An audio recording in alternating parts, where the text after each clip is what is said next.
Thank you, Kevin. You're watching college football on ESPN, presented by Sling TV.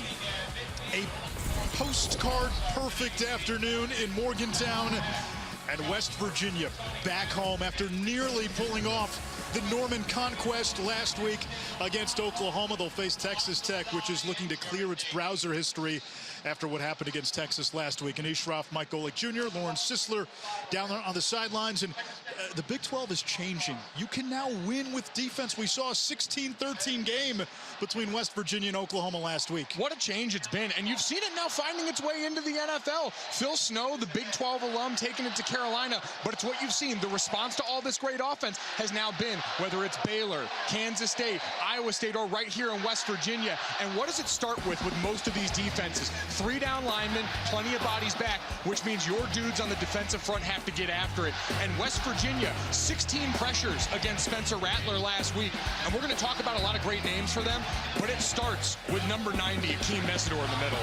The coaches weren't quite ready to compare him to the best D-tackle in football, period, but they did allude to it. Shorter, a little bit undersized. You can see where it comes from, Anish, because he's also so active. He might not stuff the stat sheets in the way some of his teammates do, but rest assured, this man is disruptive. Meanwhile, for Texas Tech, they gave up 70 points to Texas last week, but injuries, a big part of that loss, too. They lose their starting quarterback, Tyler Shuck, out until November, at least, with a broken collarbone. Enter Henry Colombi. Henry Colombi, who is no stranger to this, got his first start in the game against West Virginia, rallied them from 10 down for a win last season. He might not be as mobile as Shuck, but they believe he's got the arm to make plays. You saw that last week in the loss to Texas. His challenge, Lauren, will be leading this offense without some key pieces around him. Yeah, Henry Colombi has faced a lot of adversity and more to come, with 3 big key offensive pieces missing today, notably absent from the sideline. Center Dawson Deaton being one of them, leading rusher Taj Brooks, and wide receiver Eric Ezukanma, perhaps the most significant loss. That kid is an absolute baller. He's a playmaker. Guys, this is going to have a big impact on this Texas Tech football team. Ezukanma came into this game leading the Big 12 in receiving yards. On top of that, Texas Tech without 3 starting defensive backs today. The short-handed Red Raiders against West Virginia. We have the opening kick after this.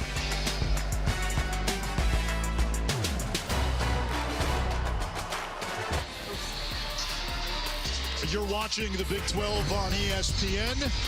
West Virginia won the coin toss. The Mountaineers defer, so Texas Tech will receive the opening kickoff. Both schools looking for that first conference win of the season.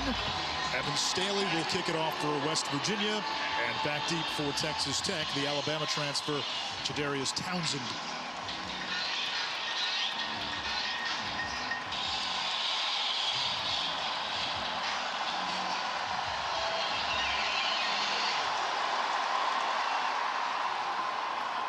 From the 3, Townsend taken down right at the 20-yard line. And that's where we see this Texas Tech offense. Henry Colombi, who made his first career start last year against West Virginia, won that game, ended up starting 4 games a season ago. He gets the start, as Lauren told you in the open. No Eric Ezukanma, one of the best receivers in the conference. Maybe even more important, Dawson Deaton, arguably the best center in the Big 12, is out. That means a reshuffling of that offensive line. And when you're going up against this West Virginia defensive front, communication on the road, we saw how important last week, going to be crucial starting off. And Josh Berger moves from right guard to center. And on the first play, it's a fly sweep. Nick Troy Fortune tackles Kaylon Geiger for a loss. 2nd and 11. The challenge going up against Texas Tech, Anish, is knowing that you're going to have plays like that, but every single down there out there is a chance for a massive home run play. That's the chess match. Texas Tech thrives on the big play. West Virginia's defense has done a nice job limiting the big play. Colombi to throw underneath to the 25-yard line. That ball is caught. It's Cole Boyd, rather Travis Coots, excuse me, tight end. It brings up a 3rd down. This is really where you're going to first start to see them miss Ezukanma here. A go-to target. It's going to make the day for number 10, Kaylon Geiger, that much more important. The huge transfer from Troy. So Roderick Thompson in the backfield. Now he splits wide. Formation change, empty set.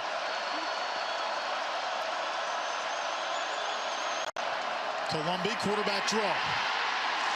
And tripped up right at the 30-yard line. He appears to have the first down. He has a similar style to Tyler Shough, injured Texas Tech quarterback, so the playbook doesn't change a whole lot. And last year against West Virginia, we saw Colombi make plays with his feet. He's a tough player, there's no doubt. Not quite as fleet of foot as Tyler Shough, who was used in some of the zone read plays, but still effective. Blitz off the edge. Colombi kept it, throws incomplete. Pressure coming from Josh Chandler-Semedo. This West Virginia defense in the offseason lost a key player at every level. Up front, Darius Stills. In the linebacking core, Tony Fields. In the secondary, Tyke Smith, who transferred to Georgia. And they really haven't missed a beat, save for maybe the first half of the opener. It's been impressive the way they've managed to step this up. You've still got Dante Stills. You've got Taj Alston leading the Big 12 in sacks, but we know it starts with Akeem Mesidor in the middle, number 90. On 2nd and 10, Colombi pumps over the middle, low throw, hauled in by McLean Mannix. And another first down for Texas Tech, a gain of 11. So we talked about what Texas Tech lost, not being able to use as much QB run game. So you've seen the RPO game replace it right now. And what have we talked about in the past sometimes, Anish? That mesh point, how long Henry Colombi's able to hold the ball down there, get these linebackers and safeties peeking in the backfield, open up those windows. Two backs now, Thompson and Townsend.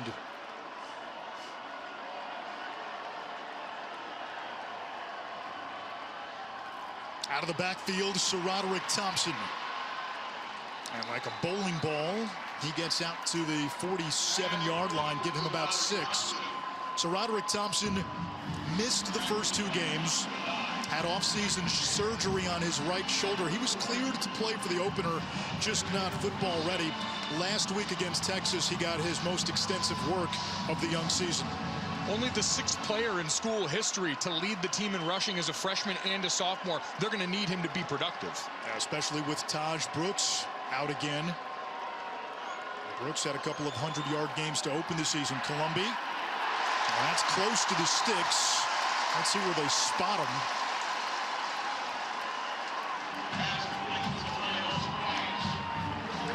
Geiger made the catch.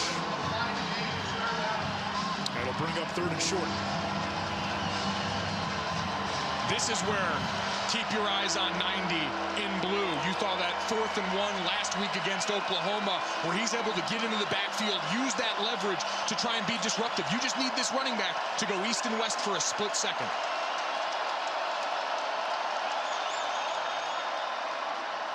On the ground, first down, Sir Roderick Thompson. And a good-looking opening drive continues for the Red Raiders. This is going to be there most of the day for Texas Tech. The patience to go underneath, because you've seen a lot for West Virginia, sitting back in too high, daring them to go underneath, because the one thing you don't want to give up to this team is the big play. We'll see if West Virginia's got to adjust without Ezekama in the game. Now let's see if they take a shot here on first down, 5 wide.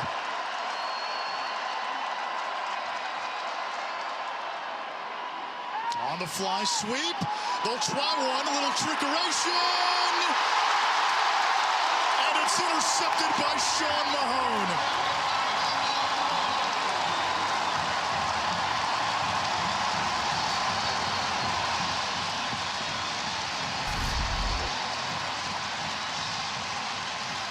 We talked about them playing back off of this.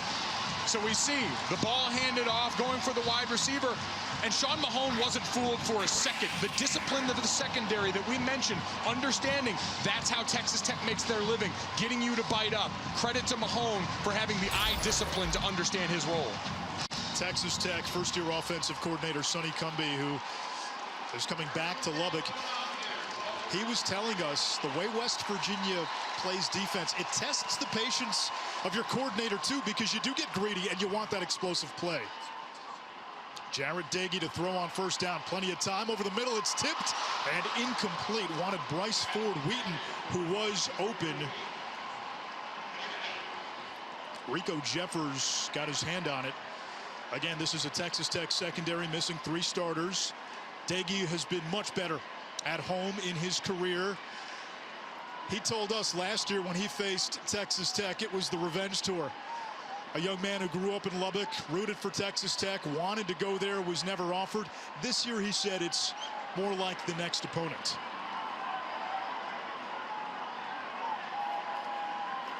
On second down, here's Leddie Brown. A short gain, a pickup of 2, 3rd and 8. Brown, one of the top backs in the Big 12 a season ago. West Virginia really wants to find a caddy for him, somebody to take the load off, especially in the first 3 quarters. Yeah, you look at the opening drives for this season for West Virginia, where they're able to bust out some of the plays you don't often see in the rest of the game, dress things up a little bit more. That's the good part for Leddie Brown. But as you mentioned, all but 22 rushes by a running back this season for West Virginia have been that player. He needs some relief. On 3rd and 8. Doege checks down to Brown, goes upstairs for the catch. Bottled up immediately. Colin Schooler and Rico Jeffers there. And it's 4th down, and for the first time this season, West Virginia will not see its opening drive end in a touchdown. Huge for Texas Tech, who was a little shell-shocked last week to start the game on the road, a hostile environment against Texas. This is a group that was playing great football through 3 games early this season, a disruptive veteran linebacking core that got a 3-and-out to start the game. Huge confidence boost. Especially after giving up 70 points and more than 600 yards. Tyler Sumter punts this one away. It takes a bounce. Goes horizontal inside the 45-yard line, down at the 42. Strong starting field position for Texas Tech on its second drive.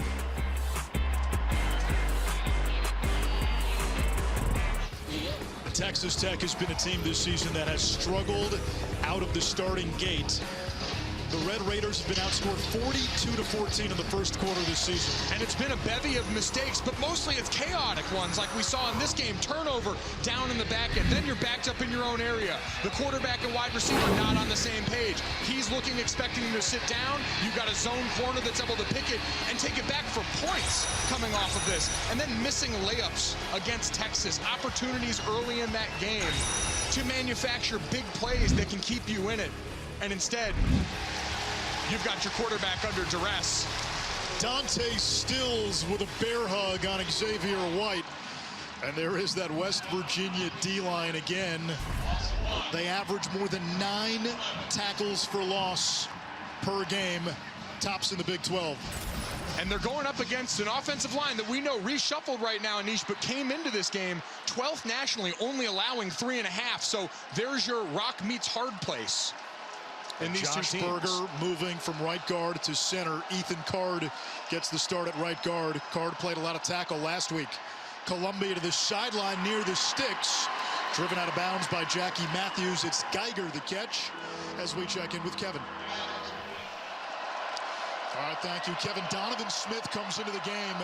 Big 6'5", second-year freshman. He's the quarterback. He'll keep it.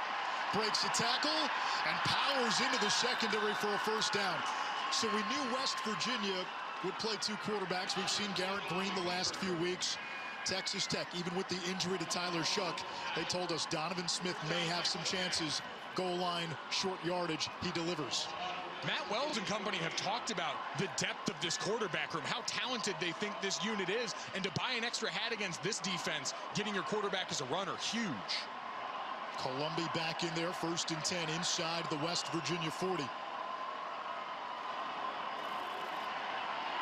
Columbia is hit, throws it downfield, incomplete. He wanted Fungi.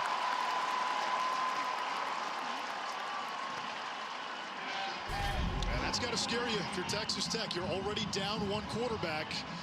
Chandler Semedo with the big hit. And you went max protect on that play. Chandler Semedo just able to squirt around the outside and get a hit on him. And you're right, Anish. I know we just talked about the talent in this quarterback room. They don't want to have to see any more of that depth on anyone else's terms. Jordan Jefferson comes in to give Akeem Mesidor a breather. West Virginia likes the depth it's developing on that defensive line. Colombi off play action on the slant, completes. Another first down. It's Jerron Bradley, true freshman out of Texas powerhouse DeSoto.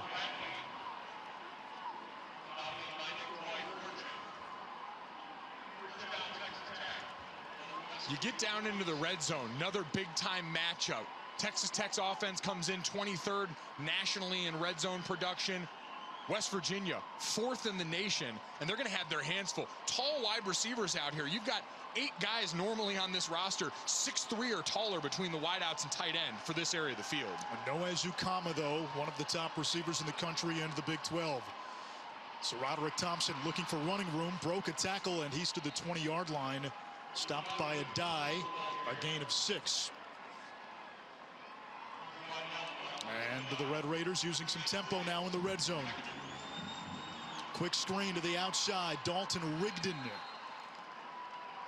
And he's able to move the chains again, so Texas Tech, outside of the one trickeration play which resulted in an interception, they have been patient against this West Virginia defense. Patient, their offensive line has been able to sort a lot of this. I mean, Texas Tech sees this from their defense every day.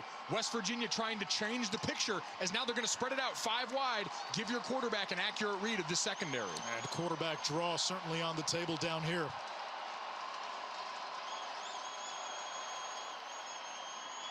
Colombi over the middle. He's got Geiger.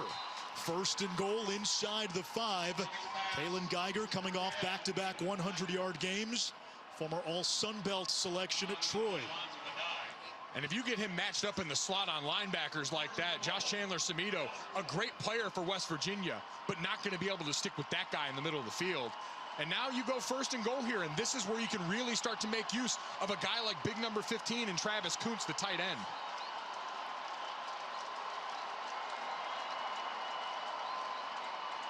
On the ground, Xavier White gets a little closer. He's to the 1.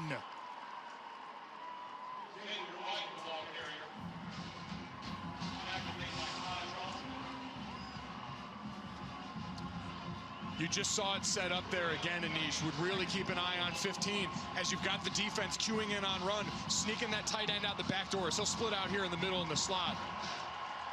Another chance where this could be on Colombi here. Now Sir Roderick Thompson joins him in the backfield. Kuntz in motion. The give is to Thompson. Touchdown, Texas Tech.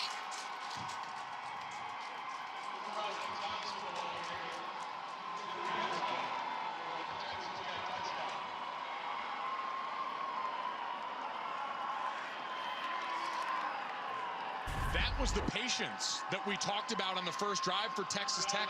They took everything underneath. You're going to watch in motion right here.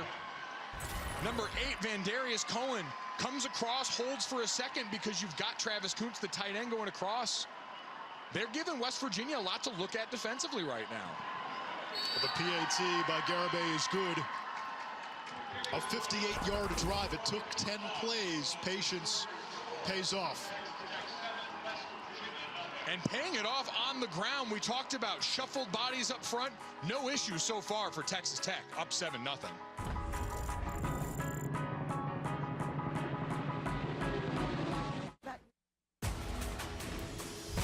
ESPN College Football is presented by Sling TV.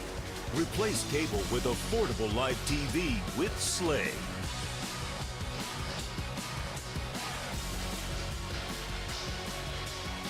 The West Virginia band in midseason form, a pregame. Texas Tech last week lost to Texas, gave up 70 points, 600+ yards of total offense to the Longhorns. And Matt Wells telling us that was an out-of-body experience. He said that was not us.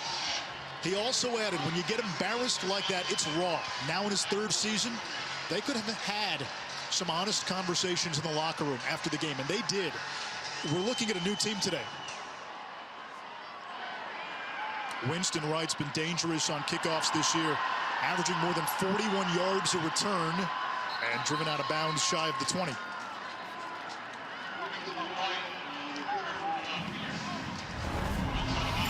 Well, and the big story for West Virginia offensively has been both quarterbacks we've seen for these guys. Garrett Greene has come in and give this offense an added dimension as a rusher at quarterback. We know Jarret Doege, certainly more of the standstill pocket passer. For Garrett Greene, he has been potent for this team on the ground. 3 touchdowns already with his legs. The next step for him that they're waiting for is looking to see if the passing game develops off that package of plays for him.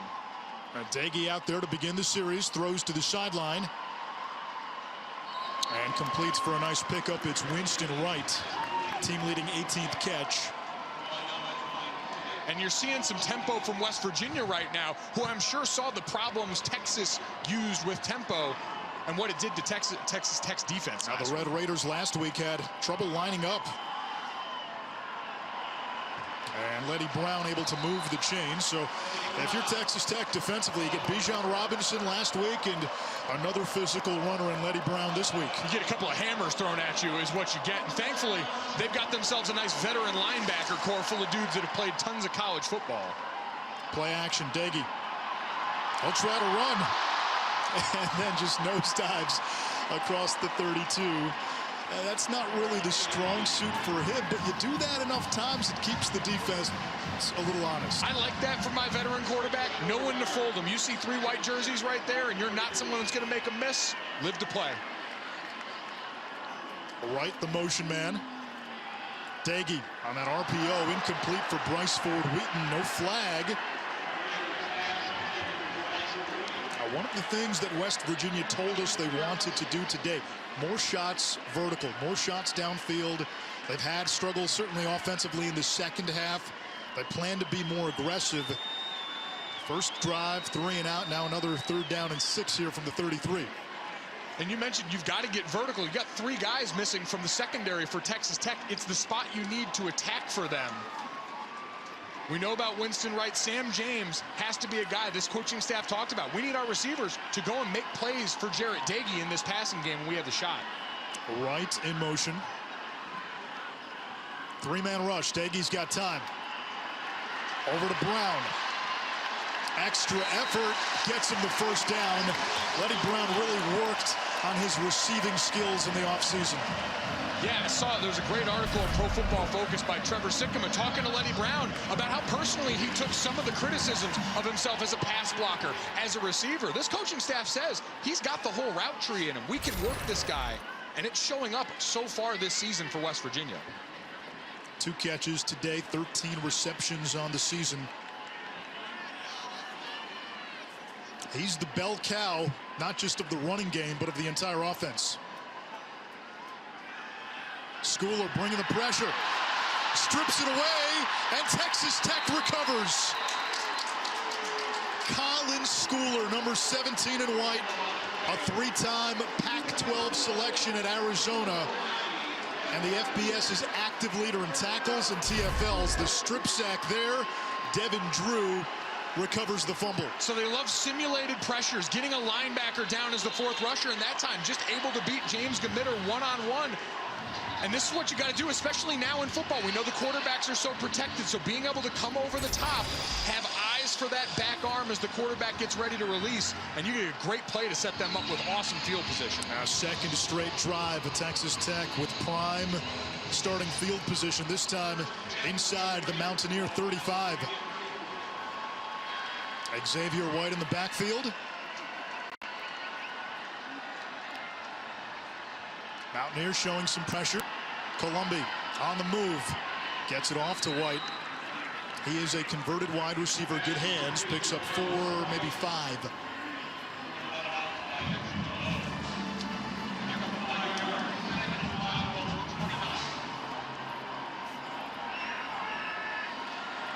And there's Miles Price. He's got the 25, still going. And down to the 15-yard line, give him 14 on that play. Price last year, career highs against West Virginia, 7 catches, 79 yards, and now we see the 6'5" redshirt freshman Donovan Smith. And you've seen West Virginia with this tempo on defense, struggling to get set, trying to get everyone lined up, communicate everything through, and now you got one more thing to worry about with 7 and White on the field.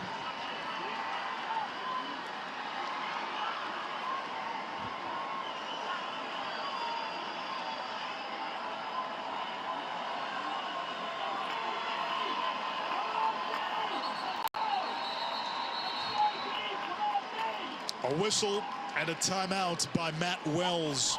1st and 10, Texas Tech looking to go up 2 scores.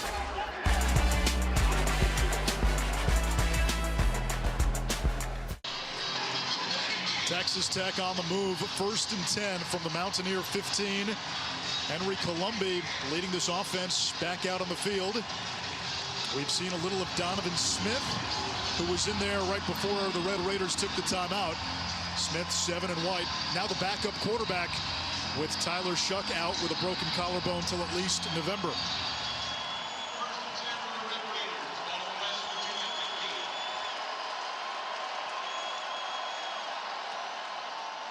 Xavier White looking for running room and cannot get through that sea of blue and gold.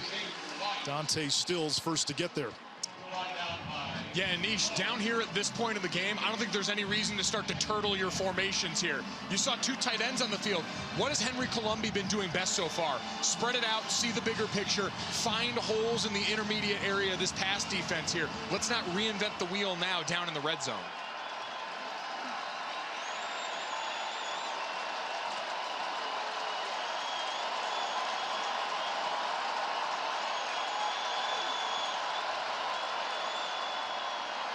White's open, makes the catch, breaks the tackle, gets close to the marker.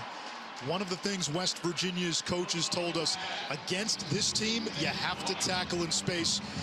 Even a missed tackle like that can be dangerous and lethal against the Red Raiders. Texas Tech leads the nation with 9 touchdowns, or 9 plays, excuse me, of 50 yards or more. And most of them happen when 1 or 2 guys miss a tackle in the short field here.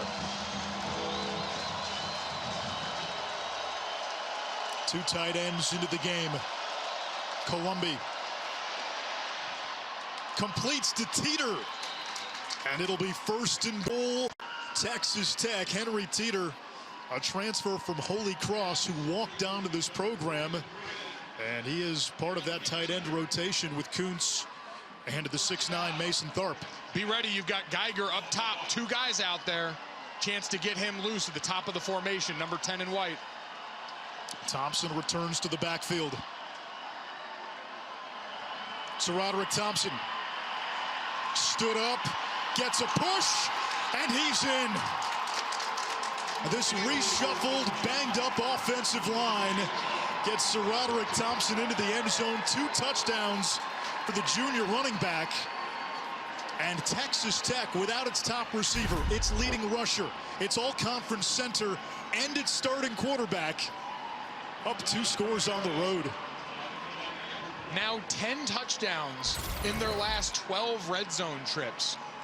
And Anish, they've simplified the equation on the road here for this team. It's almost like having so many stars out, not having your go-to in Ezekama, has made them spread the wealth. 9 different receivers have caught a pass for Tech so far in this game.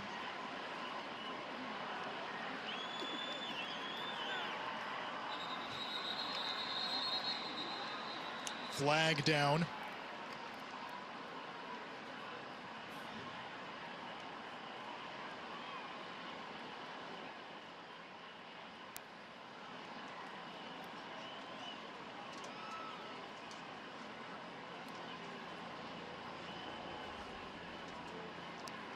About the only mistake we've seen for Texas Tech potentially so far, if this is on them.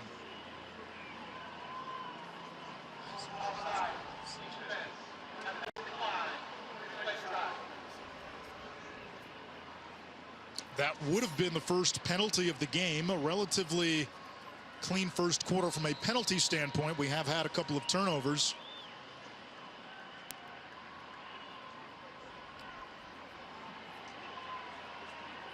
Jonathan Garabay's kick is good.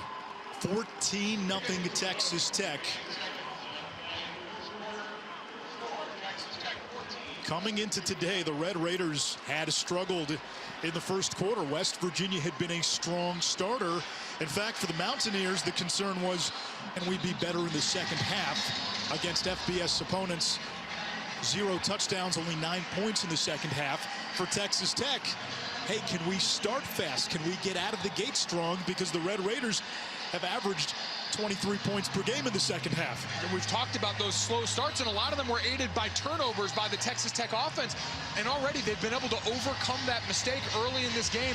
Anish, it must be something about this matchup, because the last two games between Texas Tech and West Virginia, Texas Tech has led after the first quarter in both.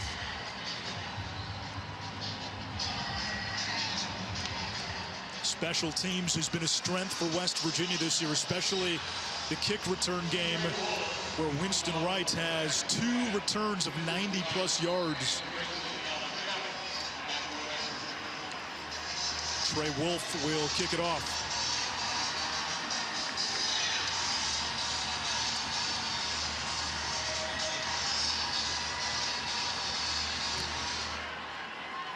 Short kick. Right from inside his own 10. Flag down as White is tackled at the 25-yard line.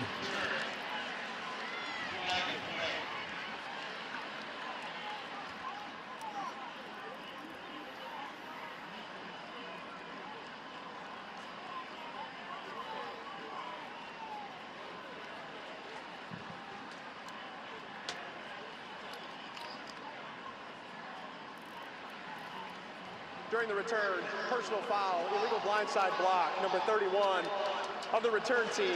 That penalty will be enforced half the distance of the goal. First down, West Virginia. So a first down for West Virginia, but they'll back up.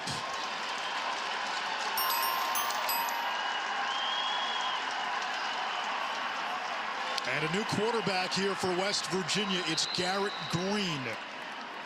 The coaches said they continue to add more to his platter. We know he can run.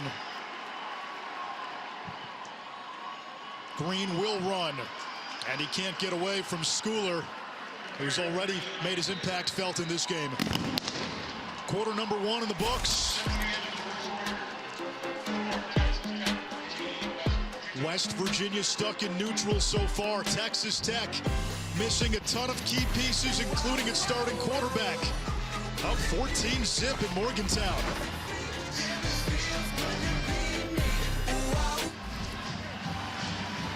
$14-0 to Texas Tech. The Red Raiders today without their top receiver, leading rusher, all-conference center, and starting quarterback. West Virginia, 10 plays, 21 yards in that first quarter against a defense that gave up 600+ last week to Texas.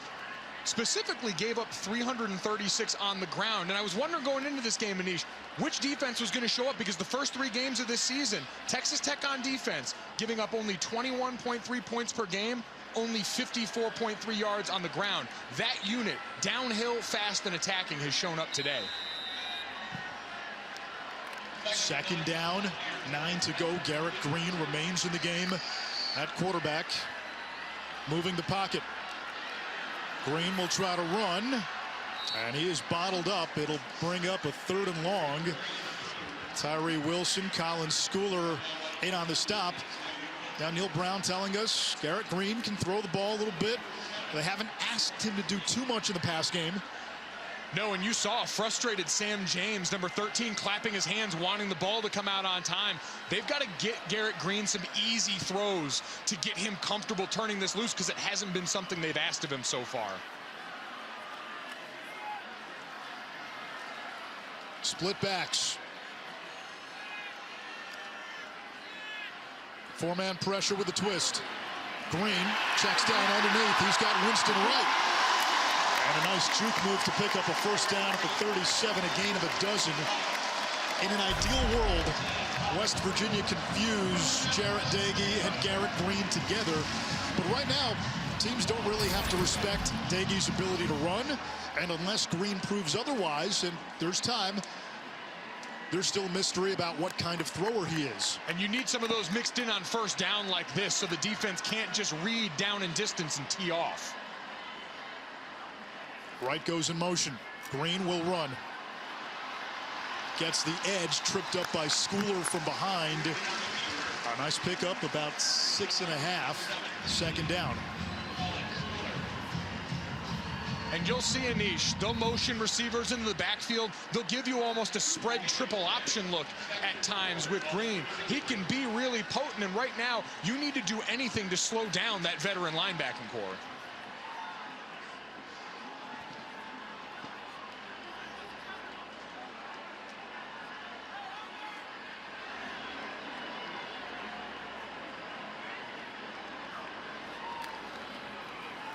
Leddie Brown up the gut. That has been one of the best plays now for a couple of years for West Virginia. You run it to Leddie Brown up the middle, it's almost a guaranteed 5 yards. But that was the triple option, what we were talking about, where now the defense has to think about somebody else here. Leddie is still the end result, and that's great for your offense. But they've had to find ways to put the eyes of the defenders on anybody else. That play a perfect example.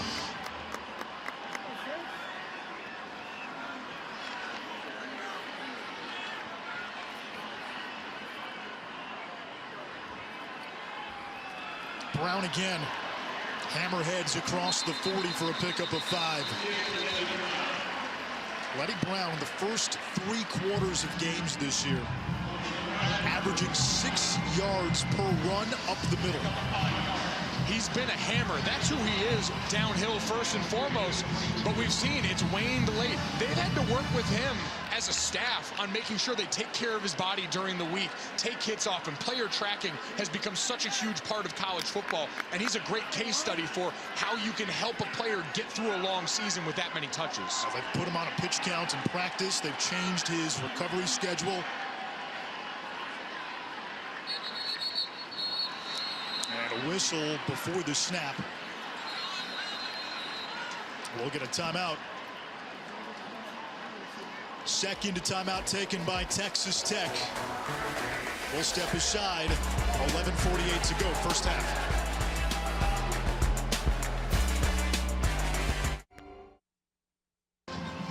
West Virginia head coach Neil Brown told us he plans to use this 2-quarterback system with Jarret Doege and Garrett Green moving forward.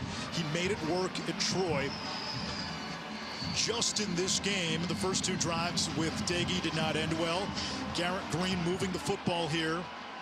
If West Virginia gets points on this drive, do you stick with Green for an extended run? I think you have to. He's clearly added a different element to this offense. He's opened up lanes for others, and that's what you need a quarterback to do, however it comes. Green will keep it on the zone read. Gets the edge, turns upfield into Red Raider territory.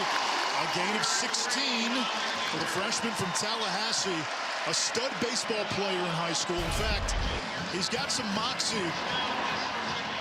In high school during a baseball game, he walked off a win for his team by stealing home. That looked like it right there. I expected him to take the fall like he was sliding into home, sell the 15-yard penalty. That's going to come with time and a little bit of veteran presence here. But so far, he's staring down the barrel and responding. Dad Charlie, a former big league catcher, as Leddie Brown is thrown to the ground by Krishan Merriweather.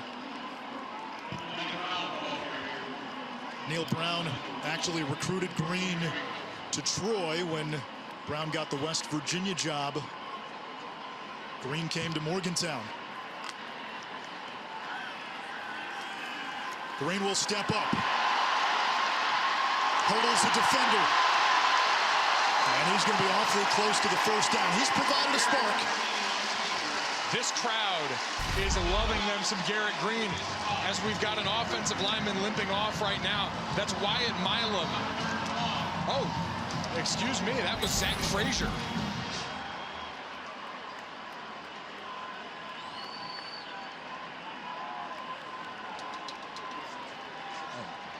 It was Wyatt Milam, you were right.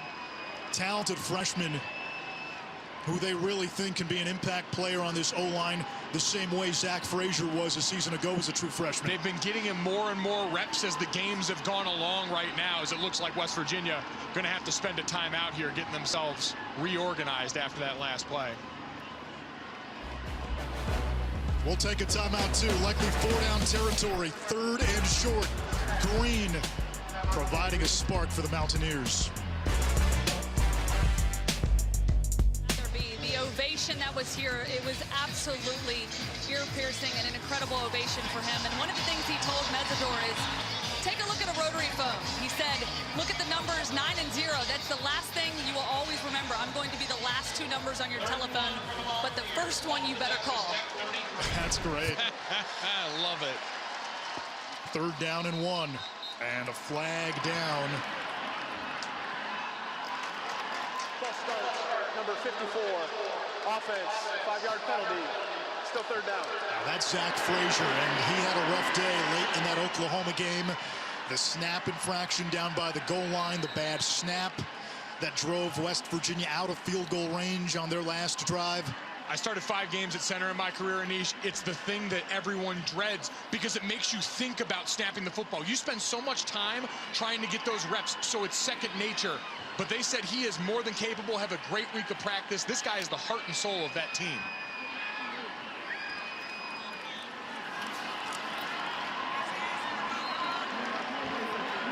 Pickup of 4. It's 4th down, I would assume. West Virginia goes for it here after the run by Letty Brown. Sam James comes back into the game. And this is where the advantage of having a Garrett Green helps. Where if you call a run here, you have to respect the quarterback run.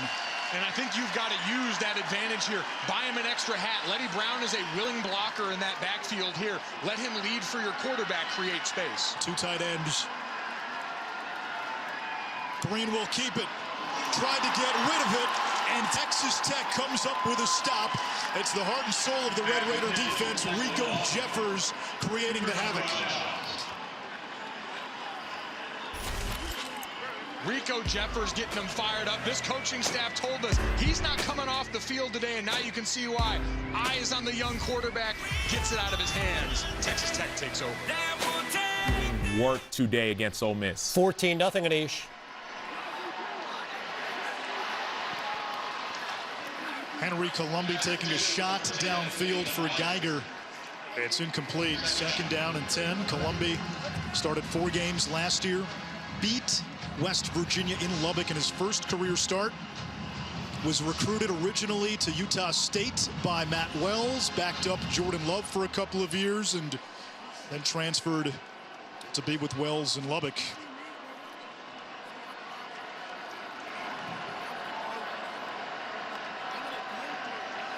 On 2nd down, Colombi over the middle, hits his receiver in stride. A gain of 18 on the play. And that's Cleveland.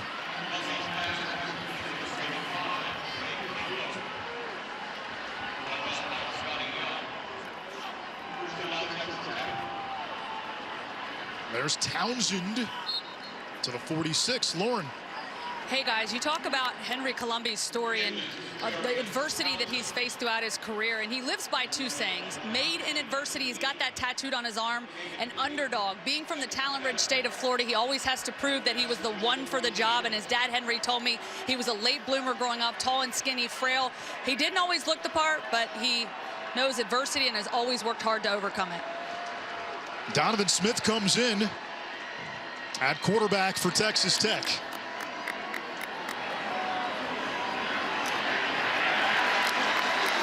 There's Townsend. It'll bring up 3rd down. Mahone the stop. Texas Tech today perfect on 3rd downs. And Anish, I think you keep letting Colombi also use the snap count on the road here. He was able to get them to show their hand on that play before, find windows. The intermediate area in the middle of the field has been your friend so far.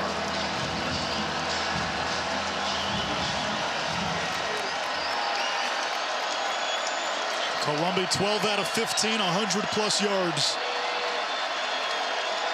Mannix goes in motion. McLean Mannix charges across the line to gain a 1st down for Texas Tech. Now 5 for 5 on 3rd downs. We talked about Letty Brown as a blocker before. SaRodorick Thompson on that play turned into a lead blocker and gave him plenty of room to work on the edge there. Speed and physicality for Texas Tech in the run game.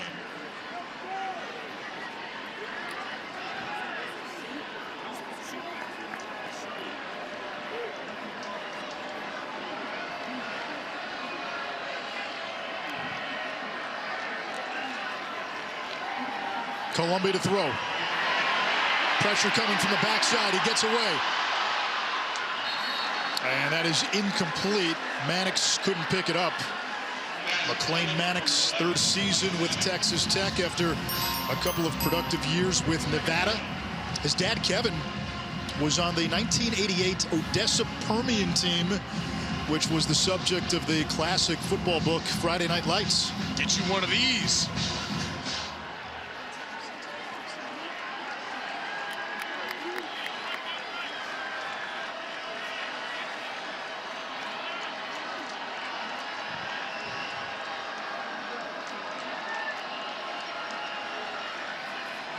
Colombi back to the air. And incomplete. Receiver out of bounds. He wanted Loic Fouonji. For number 19, Loic Fouonji.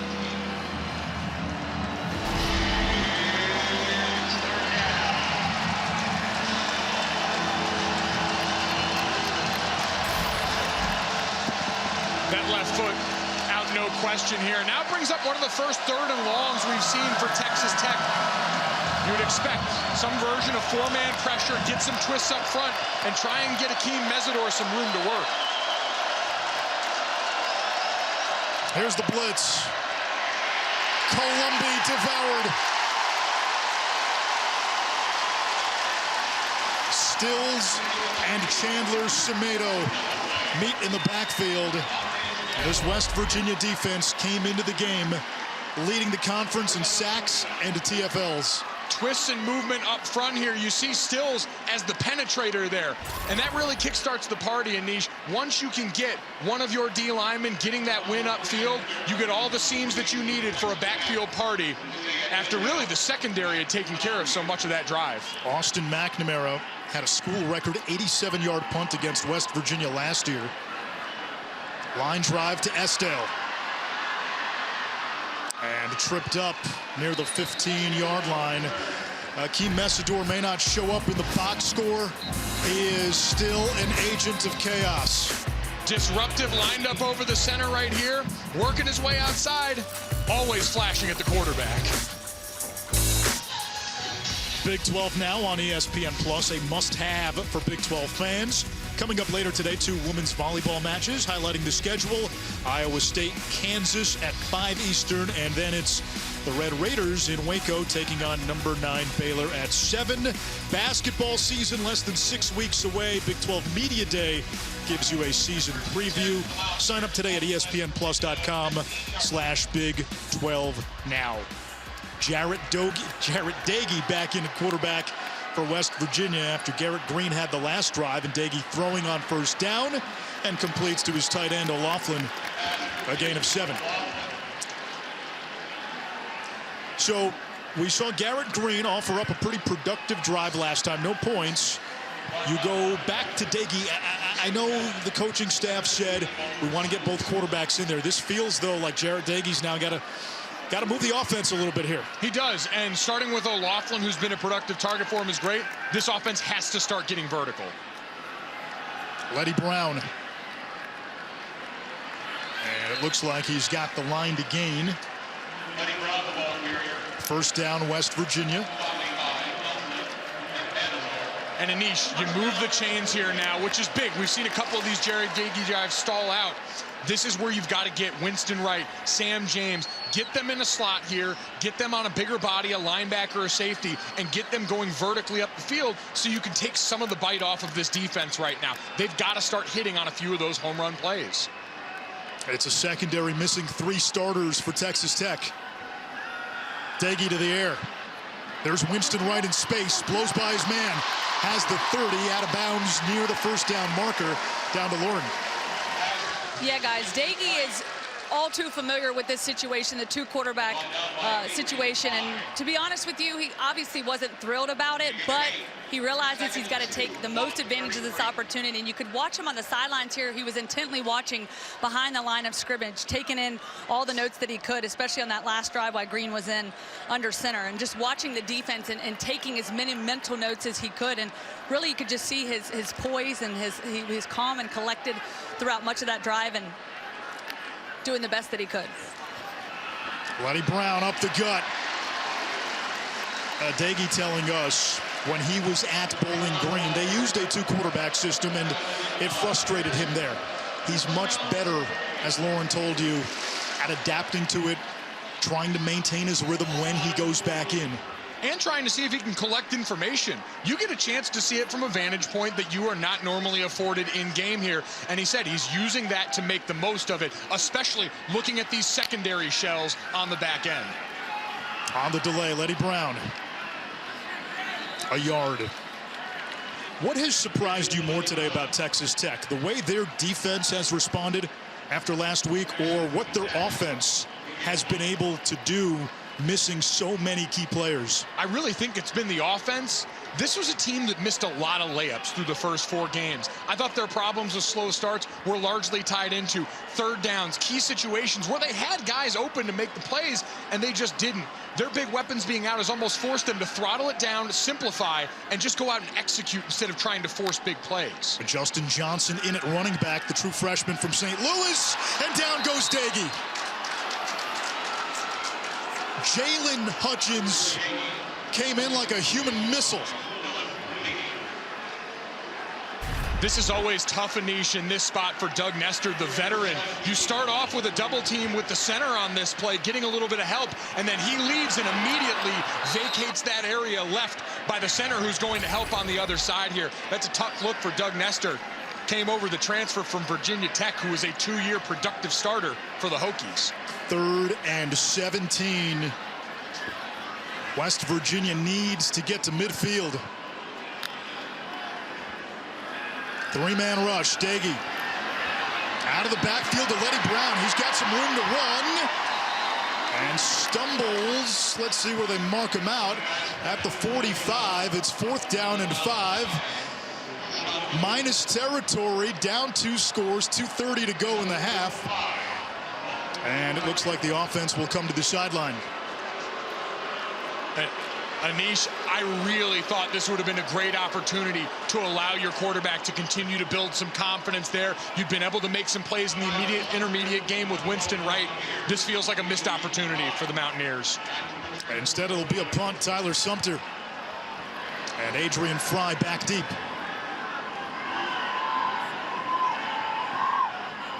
It takes a Red Raider bounce.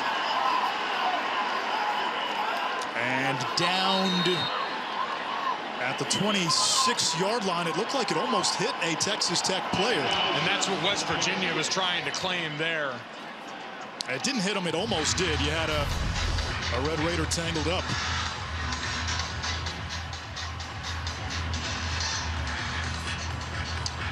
Yeah, foot never touches it there. Boyer Randall, 2 and white. Week 5 rolls on with one more big SEC matchup on ESPN and the app. At 9 Eastern, Auburn in Death Valley to take on LSU. Brian Harsin at Auburn, one of 4 first-year head coaches in the SEC. Trying to get it going there. LSU trying to keep it going here. It looked improved in the last couple of weeks, especially in that passing game. After that opening week loss to UCLA, LSU's won 3 straight. Henry Colombi, sideline throw. He's got Kalen Geiger. No Eric Ezukama today, who came in leading the Big 12 in receiving yards. So Colombi spread it out. 10 different receivers with a catch in the first half. He did, and now he's got a tough situation here because they had to burn those 2 timeouts so early. Only 1 timeout left for the 2-minute drill here. Colombi back to the sideline off the hands of Xavier White. 3rd down, 1:31 to go. So much chatter this week about West Virginia's offensive struggles in the second half. We didn't expect it in the first half, and a lot of chatter about Texas Tech getting off to the slow start, and it's been the other way around. 3rd and 5.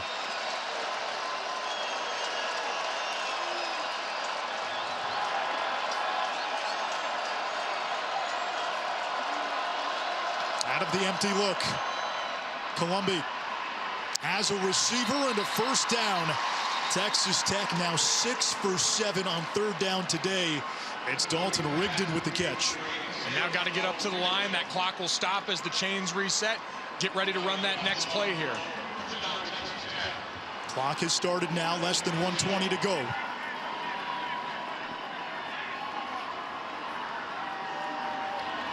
Nickel blitz. Colombi looking to escape. He can't. It's Dante Stills with the sack. And now a timeout with 1:02 to go. Let's check in with Kevin in the studio.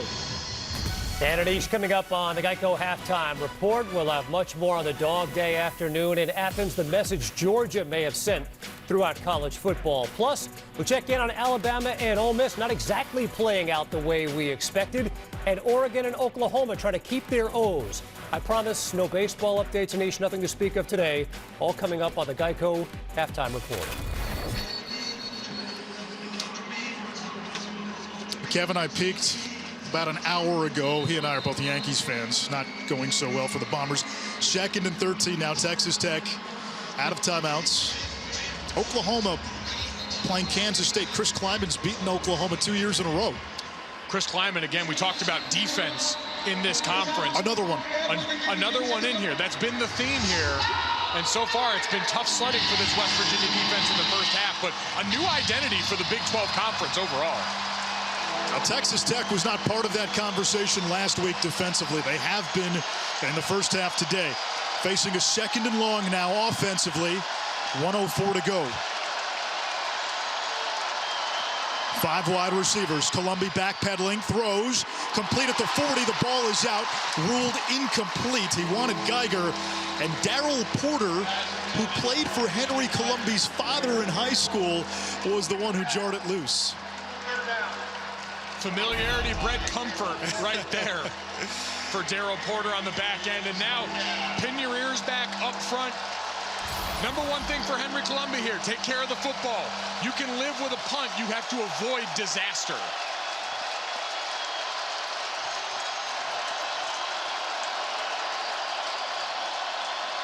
Three-man pressure. Screen pass. Xavier White. Running behind that convoy. This is going to be awfully close. They gave him the first down. That'll momentarily stop the clock. 51 seconds. Texas Tech, remember, out of timeouts. And now got to go a lot faster than this here. Red Raiders 47. They will look at this play. We have learned usually these spot plays very difficult to overturn. Yes, it's always the burden of proof once you get the ruling on field that we had first down here, trying to negotiate this.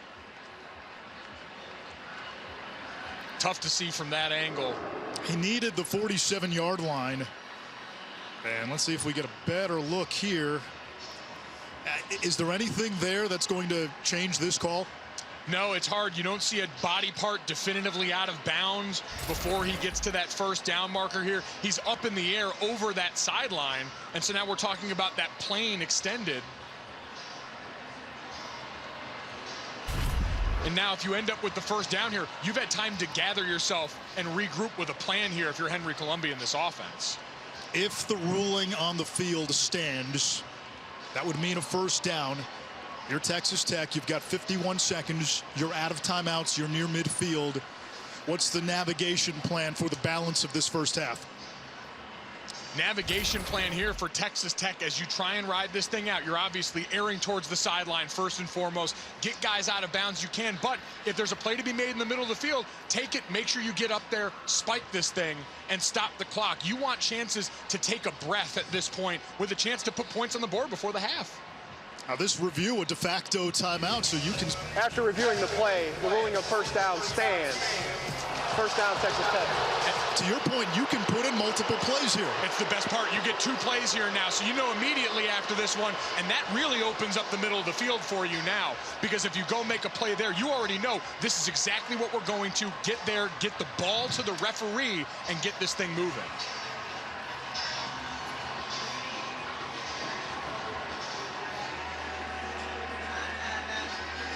Stills back in there for West Virginia. No Messidor on that defensive line. Kuntz in motion. Low snap. Colombi to the far sideline for Bradley. And that's a catch at the 35, a gain of 18. It stops the clock. Only took 5 seconds off. You're in great shape right now. What an unbelievable hole shot right here by Colombi, fitting it in between that corner and the safety over into the boundary. Colombi seeing the field so well. You've seen him go 4 and 5 wide most of the day with him. 16 out of 23. Back to the air, using the middle. It's McLean Mannix, first down and more to the 20, and that'll momentarily stop the clock with 39 seconds. And now Texas Tech comfortably in field goal range. And you see the play getting in quickly. They're ready to go here, not losing much time at all. Happy feet by Colombi, and wisely throws it away in the direction of Kuntz. 2nd and 10, 28 seconds. Yanis, you look across the board at these guys. Travis Kuntz right there checking in at 6'4". Again, when you've got Ezekama in the lineup, you've got 8 players at wide receiver or tight end on this roster at 6'3" or taller. Big targets for this area of the field, but like you saw from Colombi there, can't be a way to toss it away, live to fight another down. Messidor back in there on the D-line for West Virginia. Colombi too high for Fungi. 3rd and 10. You've got all those guys in there. You had 7 in protection, and you turn a guy loose off the edge here. Those are the mental mistakes you can't afford down in this area. Thankfully, it's a throwaway. Could be a turnover with a guy coming scot-free to your quarterback.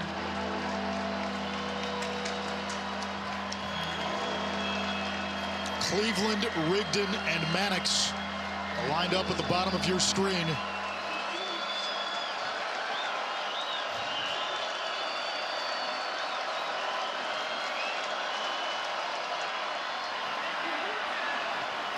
Out of the backfield, Dalton Rigdon tackled immediately. And now you've got to run the field goal team out on there like we're seeing Tech do here.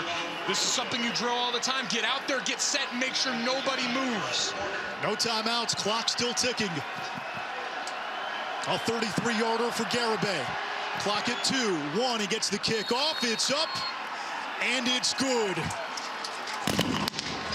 Just in the nick of time, and Texas Tech adds 3 more before halftime. Some boo birds at Mountaineer Field. The Red Raiders gave up 600-plus yards and 70 points last week. They've pitched a first-half shutout. Kevin. Go figure. Texas Tech a week ago gave up 70 points to Texas. They gave up more than 600 yards of offense, more than 330 on the ground. Meanwhile, West Virginia takes Oklahoma down to the wire in Norman. And here we are at 17-0 Texas Tech at halftime. It's been remarkable, a complete reversal of fortune here. I give a lot of credit to Texas Tech for what they've done, taking what's there. You saw them go deep once in the beginning of that game on a trick play, and ever since then, that offense takes what's coming underneath, and on defense, they played fast and downhill to stymie Lady Brown. Yeah, the Red Raiders have done it without 3 starters in the secondary. They're starting quarterback, they're starting wide receiver, and one of the best wide receivers, an all-conference O-lineman, and on top of that, their leading rusher. So West Virginia will have the ball to begin this 3rd quarter. We saw both quarterbacks in that first half, Jarret Doege and Garrett Green. Let's see who comes out for the first series of the second half. It looks like it's going to be Doege. Give the veteran a chance to play you back into this game right now. We have not seen anything in the downfield passing game, and we've seen them try to manufacture different runs, use the window dressing. You've got to start pushing this team vertical. Winston Wright goes in motion. Doege on the run. He's got his tight end, O'Loughlin, who dives ahead. Give him 8, 2nd and 2. West Virginia this season against 3 FBS opponents does not have an offensive touchdown in the second half, and They've changed the spot. They give O'Loughlin the extra 2 yards. It's a first down.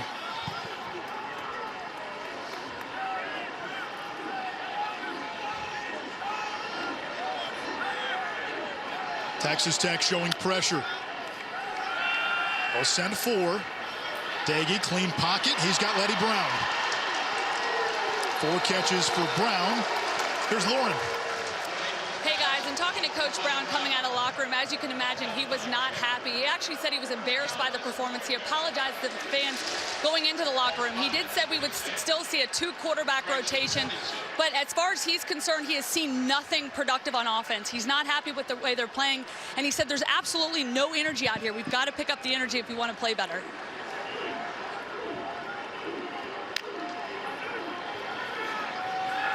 Doege off play action. Down the middle, going long. He's got Sam James.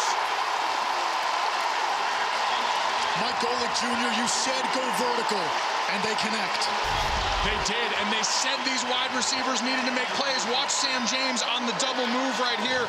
Going to stem this thing outside to start, and then go from that corner to the post in the middle of the field. Makes a great contested catch. That's exactly what this team needed to manufacture that energy that Lauren was talking about. First time in the red zone today for West Virginia. Back to the air. Doege, and that's dropped by Leddie Brown. Here you are, down inside the 15-yard line. You wonder if there's a spot now where Garrett Green enters the equation. This has been the area of the field that's belonged to him. I think he gives them a great added dimension in this offense. And this is, again, we saw him the first catch of this game. The last 5 red zone possessions for West Virginia have only yielded 2 touchdowns. Mike O'Loughlin, a guy who they had to bring along this season, missed all of training camp, didn't take a rep there, is a great big target in the short area for Jarrett.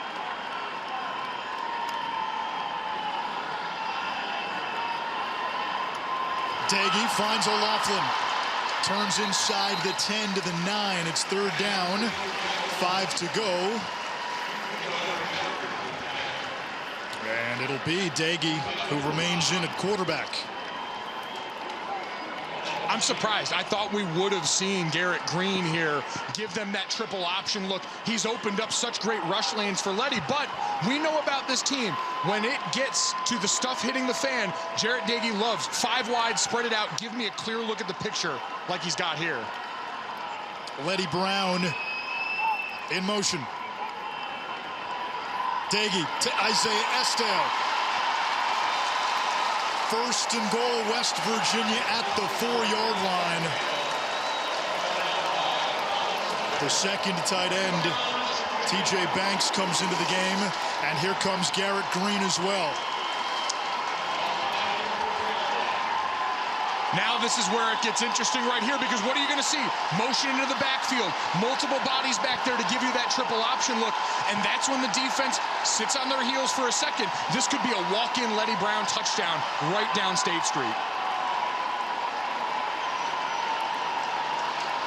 And looks like they're going to have to burn a timeout instead right now. The play clock's down to 3 seconds.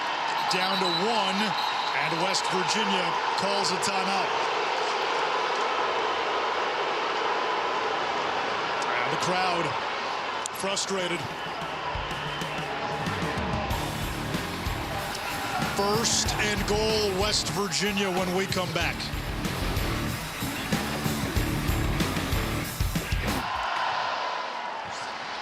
In 3 games against FBS opponents, Maryland, Virginia Tech, and Oklahoma, West Virginia has not scored a touchdown in the second half. They've got a 1st and goal. Garrett Green was just out there after the timeout. The Mountaineers go back to the veteran Jarrett Doege. Crowd was locked into that one, had trouble getting the play call in here, opting to go with the veteran down here, see if that poise pays off. Leddie Brown up the middle and in.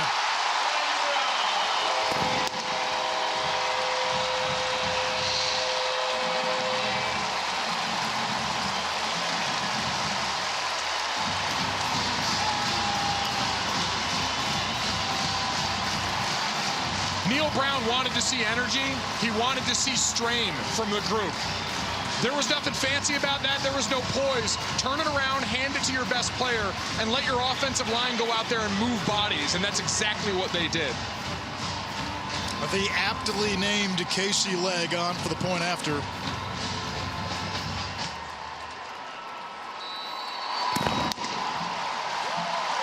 West Virginia on the board. This was a crowd where you heard some boos going into halftime.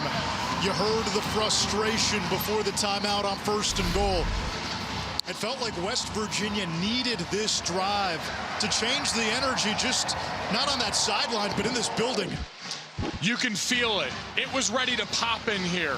The boos coming out, the difficulty there. Neil Brown, Lauren talked to him after the halftime there. He wanted to see energy out of his team. That drive, critical downs and distances. In the first half, they were 2 of 5 on 3rd down. They didn't get into the red zone once. You have erased a lot of sins already through one drive, and it started again because you were able to get downfield and threaten this defense vertically with the big play to Sam James. Yeah, that was it. You softened them up, and then Letty Brown, the hammer. Neil Brown, ties to Texas Tech like a number of his assistant coaches. He was the offensive coordinator from 2010 to 2012 for Tommy Tuberville. Of course, one of his quarterbacks there was Seth Doege, Jarrett's brother. Now the tight ends coach at USC. 17-7 now. West Virginia scoring a touchdown against an FBS opponent in the second half for the first time. Townsend from his own end zone. Met at the 19. Taco Bell welcomes you to the Live Más Student Section of the Year contest. Use hashtag Student Section Sauce to get the committee's attention, and go to ESPN.com/Taco Bell to see how your school can compete. Been a great crowd here today in Morgantown. I know we've enjoyed our experience here.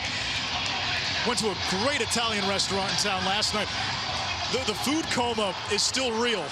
Olivieros took great care. I got to tell you, I think I crossed over. Oliverios. Excuse my mispronunciation again. The pasta's still sitting in my belly. Xavier White gets the call, and Scotty Young makes the tackle. And you found your donut shop locally as well, right? Haven't managed to track it down yet. Not yet. There's time post-game, Anish, trust me.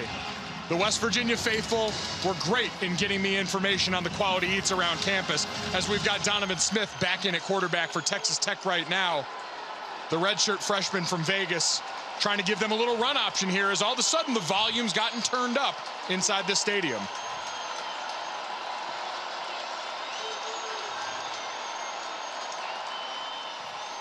Smith keeps it, and he's close. It'll bring up 3rd and 2. Donovan Smith's dad, DeAndre Smith, is the running backs coach at Texas Tech.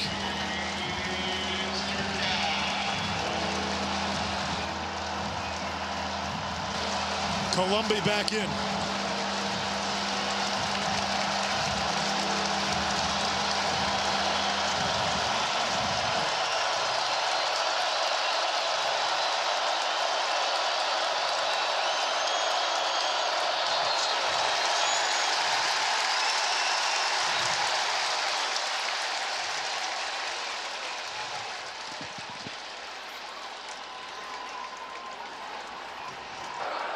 False start, number 77. Offense, 5-yard penalty, still 3rd down.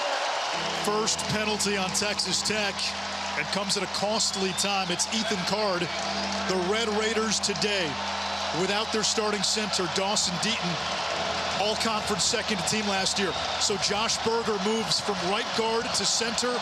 Card off the bench to slot in at right guard.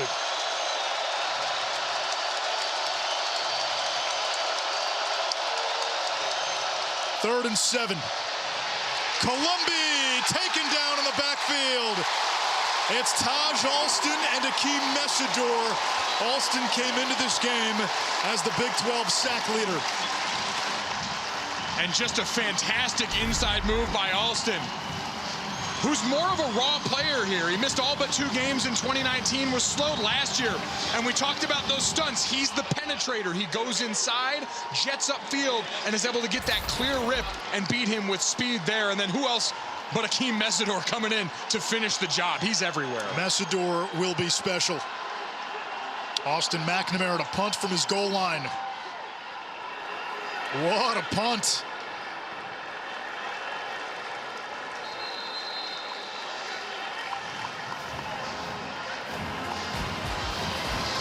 Marked out of bounds at the 35. A 50-yard punt by McNamara. The momentum has swung.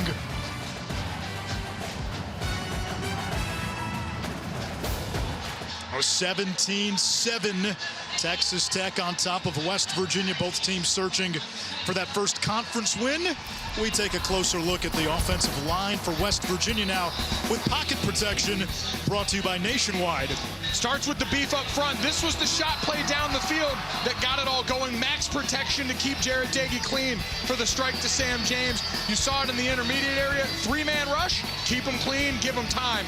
And then when you get the chance to finally tee off down in the goal line, big fellas moving bodies, Zach Frazier, Doug Nestor, they opened up the hole for Leddie Brown and have changed the tide in this game.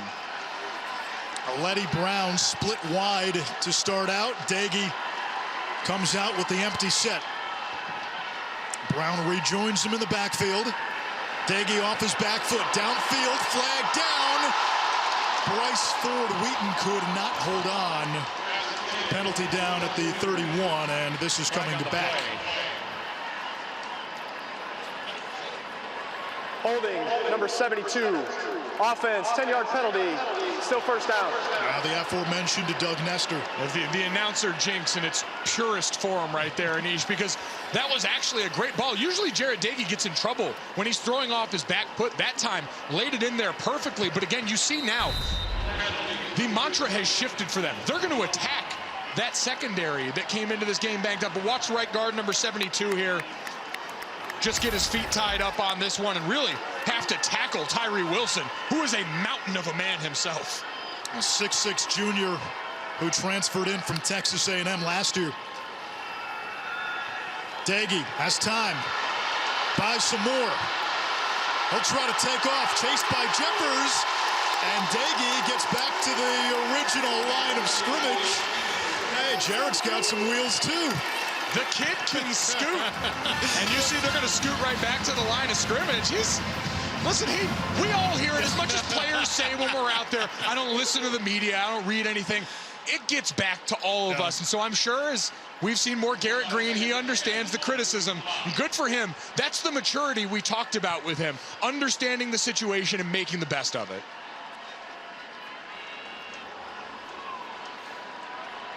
Second and 10. Doege backpedaling, dangerous throw, incomplete in the direction of Brown.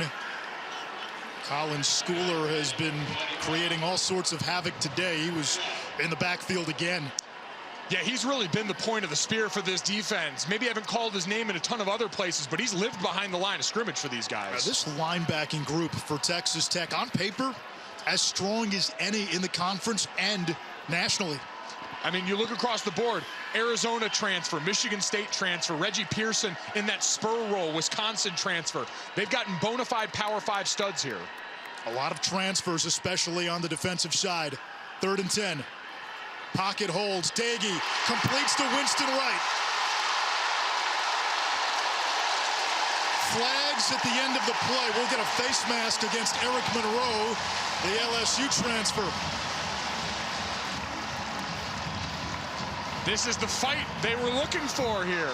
Jarret Doege doing a great job hanging in the pocket, delivering strikes on time. And we know Winston Wright, once you put the ball in his hands, every play can be a kick return with that guy. Electric. Personal foul, face mask, number 11. Defense, 15-yard penalty, automatic, first down.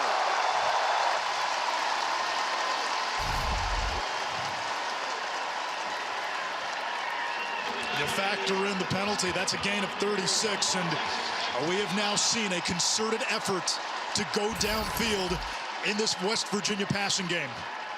And it's going to open up one for Leddie Brown. You're already seeing a light box right here. 5 guys down by the line of scrimmage. Doege will throw. He's got Winston right again. And the speedy junior from Savannah close to another first down.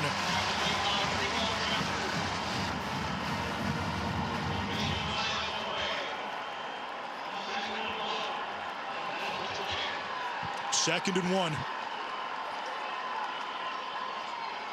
Leddie Brown tunnels across the line to gain a first down for West Virginia.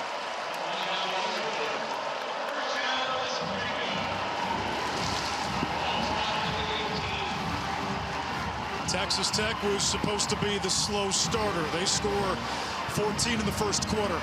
West Virginia was supposed to be the team that struggled in the second half in the red zone a second time, looking for their second score of this third quarter. Listen, they heard the boo birds in the first half. That does something to you. We're all human beings here, and they've come out playing fired up after that. Brown burrows inside the 15 to the 14-yard line.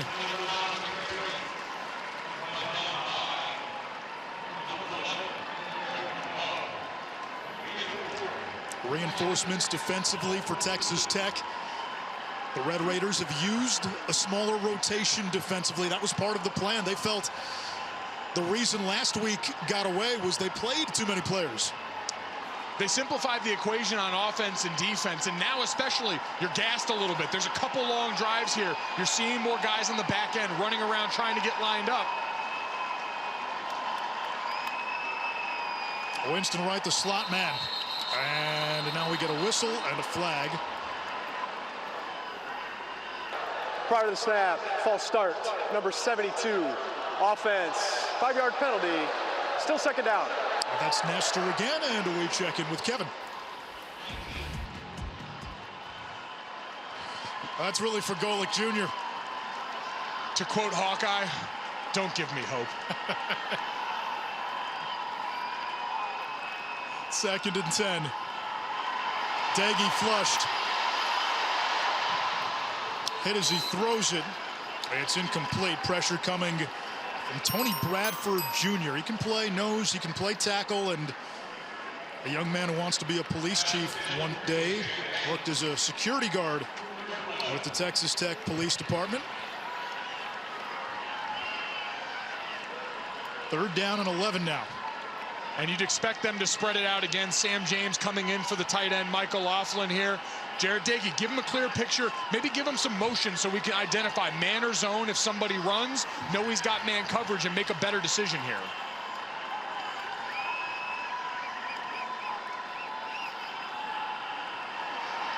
There's Leddie Brown, and that was a poor throw at his feet.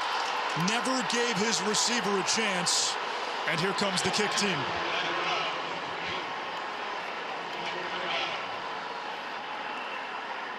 Important points now here. You come away with 2 drives with 2 scores at the end on this. You'd love to see better execution. We saw the motion there.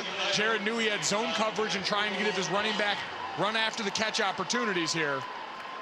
We can calm the boo birds down now. This team's playing ball in the second half here. It's not all going to be a perfect game from here on out. A 36-yarder for Leg.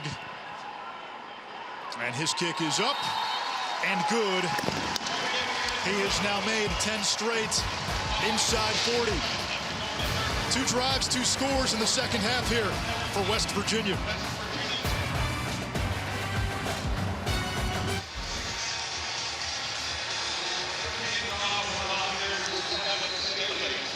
That Notre Dame team has managed to overcome a lot this season. Knew this was going to be a tough test for them, especially up front here. No surprise seeing Desmond Ridder get loose in the open field, use his legs to help the cause. The question will be, if Cincinnati holds on, now can they ride a win like that into the college football playoff? And obviously have a lot more to do. Texas Tech takes it out across the 25. We take a look at this week's college football rankings brought to you by AT&T 5G. Given what we've seen from Alabama and Georgia today, are those 2 destined to play twice this season? Certainly feels like that, Anish. You won't find two better teams in college football. That Georgia defense might be pound for pound the best unit in the country. Jordan Davis and those big boys moving men on both sides of the ball. Who's the best team in the Big 12 right now? I still think it's Oklahoma. I know they've been close wins. I know the margin of error has been smaller, but I still think they're on top. Following us tonight, Baylor and Oklahoma State, both undefeated. Bears coming off the Iowa State win. Henry Colombi looking for Coons. He's hit by a die and could not hold on.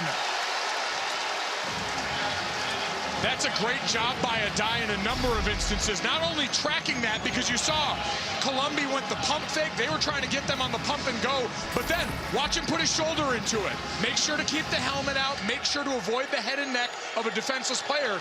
This targeting rule, that's the effect and the change the rule makers were hoping to see. Addae, a sixth-year senior. This crowd juiced. Fly sweep. Townsend. Tackled at the 30. It brings up third down. West Virginia looking to get a stop. Texas Tech's been very good on third down today. 7 of 10. That line up front, Taj Alston got them pressure as the point of the spear on one of those twists beforehand. It looks like they're going to let that three-man rush up front try and get into the backfield yet again. Watch 12 in blue.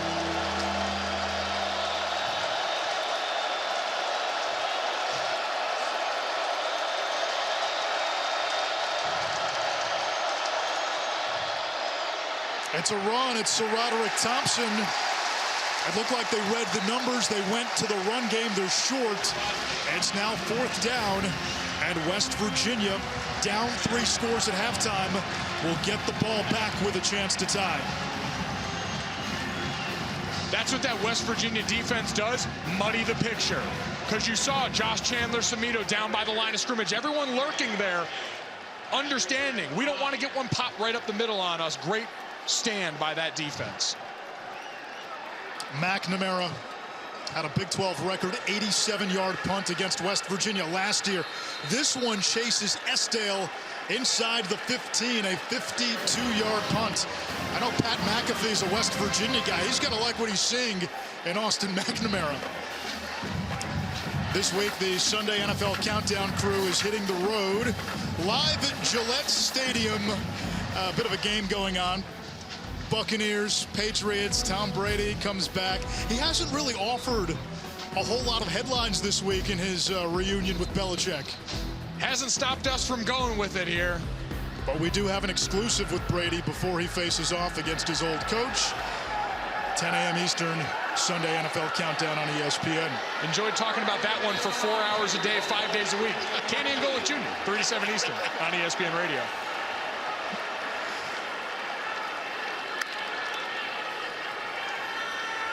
Daggy to Sam James. James 2 years ago had his best game of his career against Texas Tech.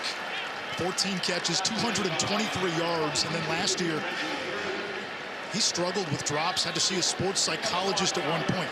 He has really found himself and is getting back to where he was 2 years ago. Jared Parker, their offensive coordinator, said he has a lot of respect for the way Sam James was able to build himself back up after some of those struggles. You're getting a much more mature player on the other side of that. On second down, Daggy to the air. Another vertical shot. He wants Esdale, who catches in stride. Esdale tripped up at the 26-yard line. Rashad Williams made the tackle, and the vertical game continues to work for the Mountaineers. Went into that halftime locker room and said, fellas, they're down 3 starters in the defensive secondary. We've got to be able to win here. And give these receivers credit for making the plays. This coaching staff said specifically, we've got to go and make some of these plays on 50-50 balls for our quarterback. Both starting corners, Malik Dunlap and DeMarcus Fields out. Starting safety, Marquise Waters out for the season. Esdale again. Left trigger, and he's to the 19-yard line. Give him 8 more. How about the effort from Sam James on the perimeter? Number 13 in blue. You saw him the first over to congratulate Isaiah Esdale when he made the catch. And now look at him on the perimeter here. They throw that ball outside. This is the deep shot to Esdale on the play prior that set that up. Skating loose out back there. Letty Brown now. Brought down hard by Josiah Pierre, the Florida transfer, only a yard. This is the block by Sam James on the perimeter. And it's not just a start, this is sustained. He's driving his knees like an offensive lineman. Drive your knees into the defender was what we were taught. Sam James executed. Great stuff. 3rd and 1. No Garrett Green. Dagey comes in, or Dagey stays in. And you got a feeling this might be quarterback sneak or Letty Brown. They've got Letty in push position right there. This is a bush push. Quarterback sneak. Dagey moves the chains. He's going to tell everybody after this game, hey, you got a running quarterback here. Put it in the scouting report. Dual threat. But this is great. Another red zone trip. They did no red zone opportunities in the first half, Anish. None. But riding the backs of big plays. A black hole offensively in the first half. You credit Texas Tech's defense as well. Different story here in the second half. And West Virginia now 15 yards from tying this game.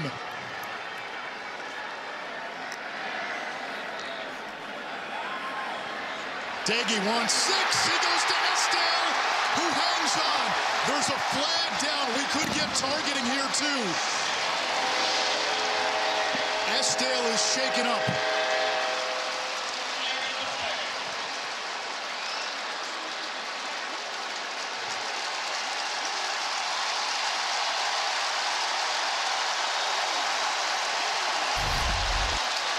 He made plays on that drive. 3 catches for Isaiah Esdale on that touchdown drive. And West Virginia now a point after from tying it. Reggie Pearson delivered the hit. Pearson starting at safety for Marquise Waters today. That is a defenseless player. Forcible contact to that head or neck area. Boy, that's close. It's close. I think it's erring on the side of the chest. You see him put that shoulder into his chest right there. I don't think that's going to be above the head or neck. 22, defense. Previous play of targeting is under review. Esdale goes to the tent. Now replay has to confirm all aspects of targeting. So in this case, you're looking at a defenseless player in the act of making a catch or right after he makes a catch. And you are looking for forcible contact to the head or neck area and an indicator of targeting. Now he does lead with that shoulder, but again, does he get him above this the shoulders? Should be the angle right here. I think that's in the body. I think he hits him in the chest right there, Anish. Because again, like you mentioned, we don't have to look for the crown of the helmet here. Is he thrusting, launching from that low angle defenseless player? The difference is, I think he's getting him right here underneath that shoulder pad. And I don't think this should be targeting. And again, if there is any gray area here, you change the call. After the play, there is no foul for targeting. And I think that's the right call in that spot here. Again, take a look at it.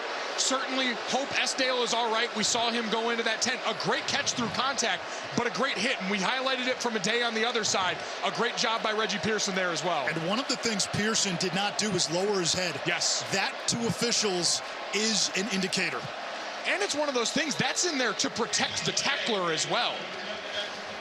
Leg for the tie.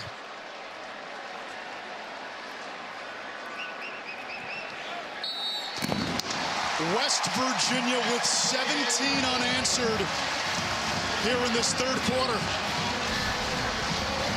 to steal the old Hemingway line. It happened gradually, then suddenly, and we've got a whole new ball game. Monday Night Football this week, Raiders and Chargers. How about Derek Carr and company? Off to a 3-0 start. Justin Herbert Joey Bosa, the 2-1 Chargers. Our celebration of Hispanic Heritage Month also continues at 8 Eastern, 5 Pacific on ESPN, ESPN Deportes, and the ESPN app. Always great when you get to see SoFi Stadium. That place is stunning. It has been absolutely electric, but to your point, Anish, the AFC West start. You've got the Kansas City Chiefs in sole possession of last place in that division for the first time since 2015. Raiders are 3-0. The Broncos have beaten 3 teams without a win, but they're 3-0. Teddy Bridgewater looking dynamic, too. They brought him over there. Going to be hard now, though, without Hamler and Judy. Certainly a lot of the options, a lot of the weapons we sold with that team, but got to give credit to Teddy Two Gloves making it happen there in Denver. Brand new game in Morgantown. It was all Texas Tech in the first half, all West Virginia in this third quarter. Staley boots it. Townsend from the 6. Accelerates across the 25.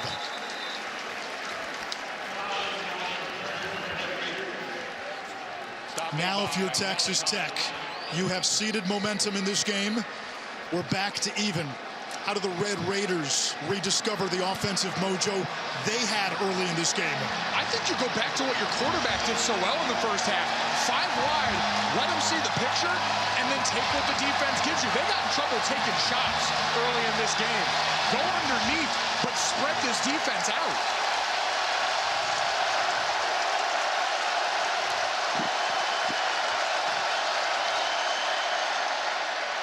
Columbia's pass caught on that far sideline. A gain of 4 yards by Loic Fouonji.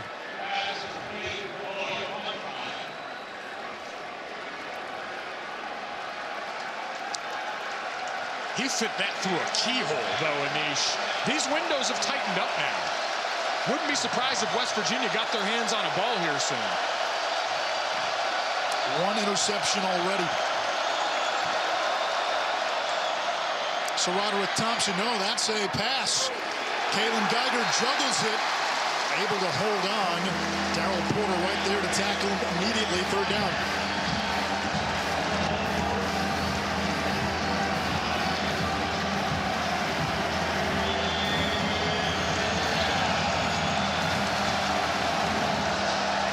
That's Reggie Pearson. One of the DBs for Texas Tech. They're already short in the secondary today, down 3 starters.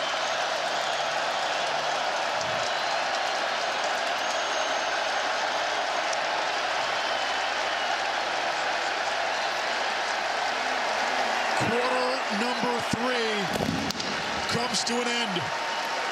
West Virginia has stormed back to tie the game at 17. Should be a fun 15 minutes coming up.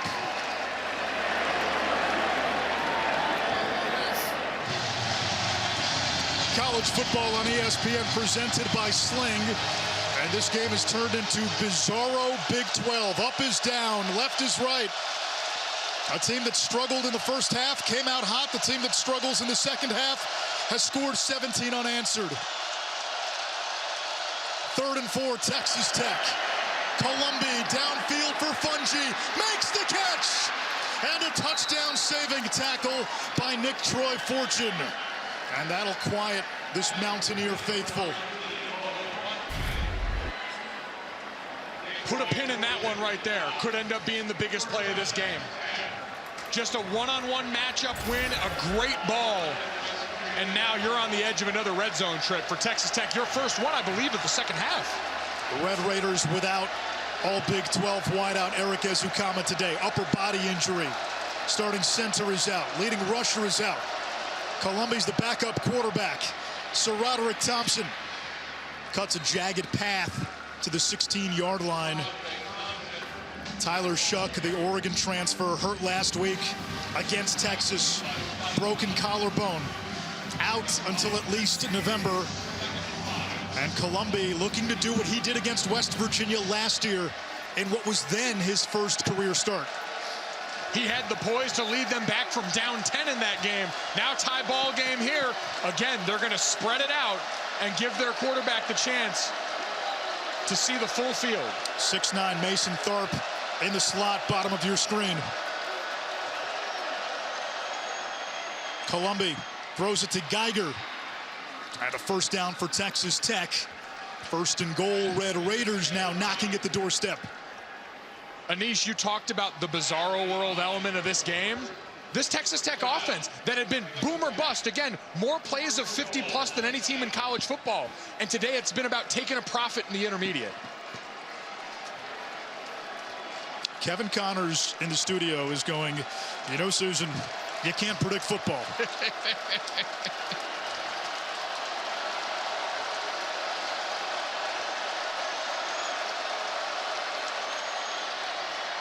Thompson into an ambush. Taj Alston there. The D-line for West Virginia. Mesidor, Stills, Alston, Jefferson, and Martin have contributed as well. They've got something with that unit. It's a special group when we talk about these 3-3-5 defenses. 3 linemen, 3 backers, nickel personnel on the back end. They require those 3 up front to do work. And if you're Texas Tech, again, I don't like going multiple tight ends against that group. Too many guys that can get upfield. 6 tackles for loss today, too shy of their season average per game. Colombi on the slant, incomplete. Broken up by Porter. Geiger was the target. We told you about the history between Porter and Colombi. Henry Colombi's dad coached Daryl Porter in high school. He was a DB's coach at American Heritage down in Florida.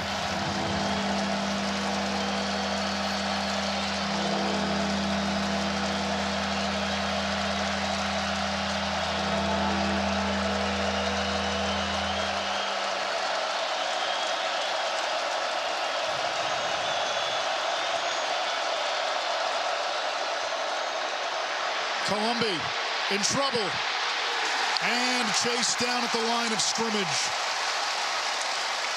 4th down, and it'll be Garibay with a field goal to try to put Texas Tech back on top. 4-man rush shot out of a cannon on that drive. You saw them collapse the net, but this drive was about shrinking windows in the red zone. We'd seen Colombi feast on the intermediate.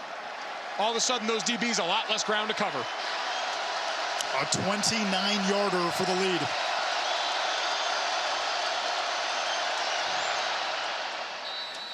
And Garibay's kick is good. Texas Tech retakes the lead at 20-17.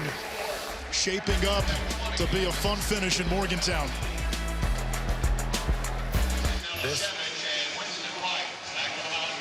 All right, Kevin. Kansas State's beaten Oklahoma 2 years in a row. Henry Colombi leading Texas Tech to a field goal on a drive to give the Red Raiders the lead. And West Virginia will bring it out to the 25. The postseason starts Tuesday with the AL wildcard game. It's on ESPN and the app. Matchup with 1 game left of the regular season. TBD. Yankees, Red Sox, Mariners, Blue Jays, all in the mix. There was a point in our game in the second quarter where Garrett Green was moving West Virginia after Jarrett Doege had 2 unproductive drives, and I'm sure a lot of West Virginia fans were thinking, hey, do you hand Garrett Green the keys? Jarrett Doege in the second half has responded and played incredibly well. Going back to a goal line series where they had put Garrett Green in, they didn't have the communication they wanted. It's been all 2 since. Winston and they have Wright responded. Across the 35-yard line, and a first down for West Virginia. 6th catch for Wright. Hold the phone, Anish. Mike O'Loughlin has entered the chat right here on the perimeter. Watch him come in motion and absolutely plant Rayshad Williams. That's a big man, putting another big man right on his back. Doege 18 out of 24, 236. Blitz. Flag down. Letty Brown leaks out of the backfield. And is likely coming back. Complete to Letty Brown. It's a flag on the play. And that's Doug Nestor again, and there's really no excuse for that one, Anish. The snap count showed you their hand.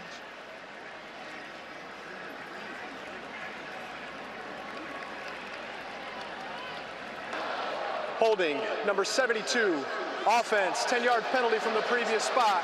Still first down. Been a rough afternoon for Nestor. That's, what, his third or fourth penalty? The one thing I think West Virginia's done really well is use the snap count. You watch Jared Dagey faking the clap here, trying to get the defense to show their hand. Doug Nestor knew who was coming and then just physically couldn't get himself in position there. 1st and 20.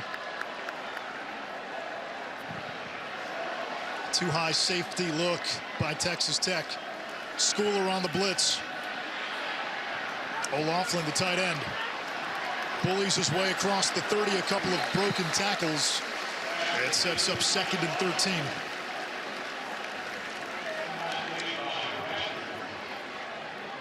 13. O'Loughlin's been a big part of the pass game today. 4 catches now, only had 2 on the season entering play. They mentioned because of injury, he wasn't able to take a single rep during training camp. Fast forward to last week, and the job he did against Nick Bonita, one of the best DNs in college football, a rush stand-up guy. O'Loughlin, huge against Oklahoma. Dagey sends it downfield. He's got Wright. Winston Wright holds on, a gain of 23. And this aerial attack for West Virginia continues to produce. Kosi Eldridge, who plays that spur position down for Texas Tech, and they just continue to get thinner in that secondary. And that was, unfortunately, Texas Tech on Texas Tech. You saw that late hit coming in from his own player. Dunlap, Waters, Fields out today. Pearson got shaken up. Now Eldridge down for Texas Tech.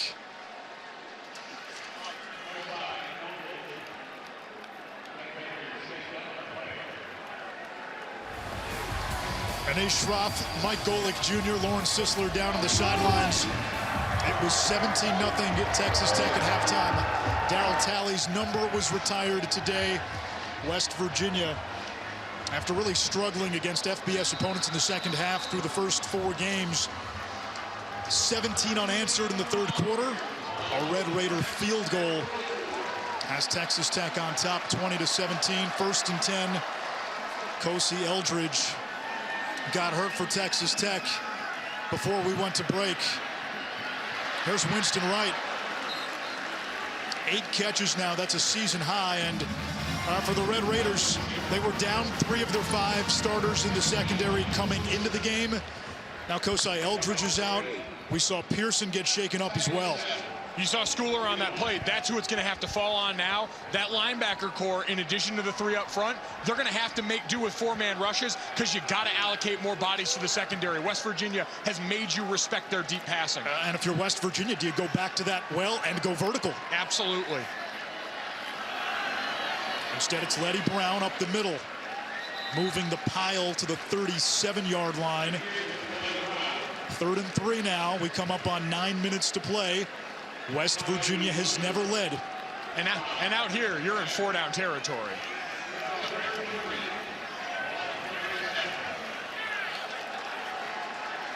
Look for some maybe horizontal run game here. We haven't seen a lot of these speed handoffs on jet sweep. You've got the defense thinking vertical. You've beat them up the middle here.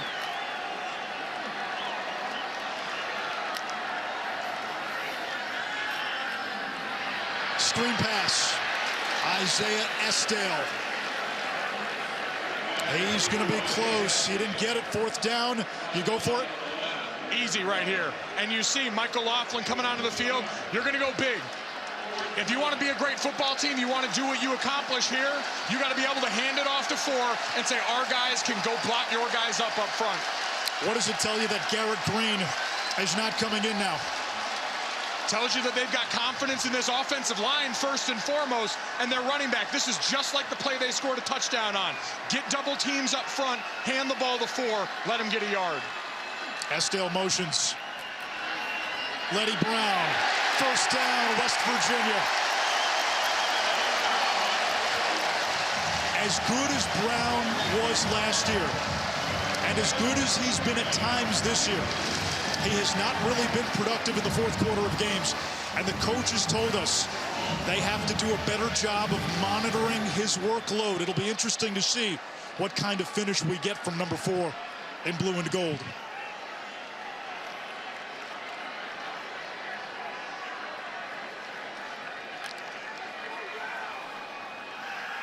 Doege off play action. O'Loughlin again, upended at the 26. Lauren. Yeah, guys, there was no doubt some concern about the number of snaps Leddie Brown was playing coming into this football game. Coach Brown wants to get him some help from the backfield. For now, they're really watching his rep count in practice. Like many schools, they use the catapult system. It's a tracking system to really key in on his reps and practice while also placing an emphasis on his recovery time and nutrition. I got to be honest, watching him down here on the sidelines, that dude looks like he's doubled or tripled the amount of plays as anyone else sitting on the offensive bench. 19 touches today. Winston Wright inside the 15, down to the 12-yard line. In this second half, West Virginia has been on the offensive. Texas Tech has been milling in retreat since halftime. He's going off the field right now. This second half, if you want to follow success, you followed 87 Michael Laughlin. He was the clear out there. He was a key block on that 4th and 1. He's been a short area outlet for them.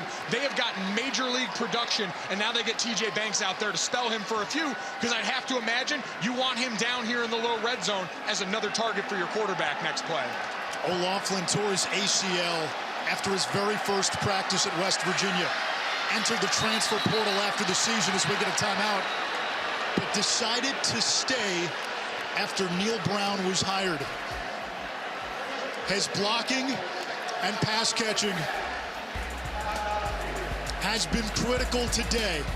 The Mountaineers 12 yards away from taking the lead for the first time today. Ball on the 12 for West Virginia. The Mountaineers did not trail until there were final zeros against Oklahoma. They have not led today.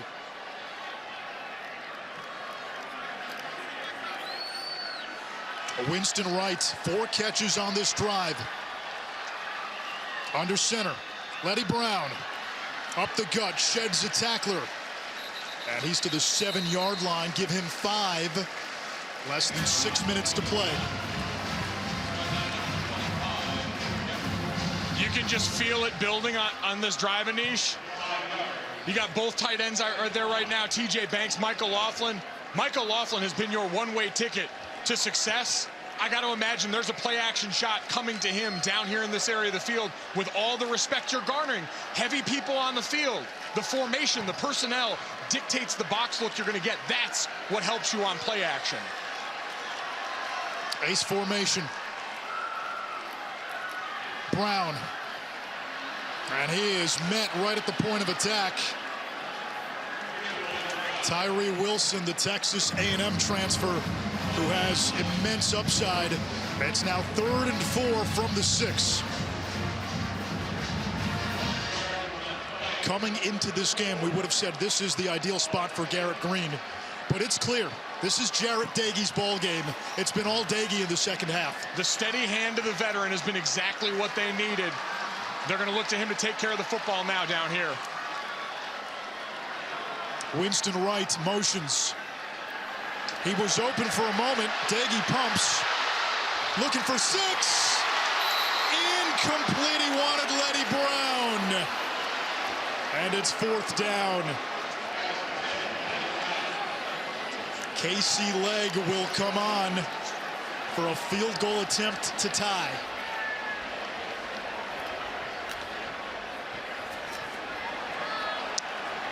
Thought he had Winston Wright at the beginning of that play, that motion coming across the formation. He never looked his way.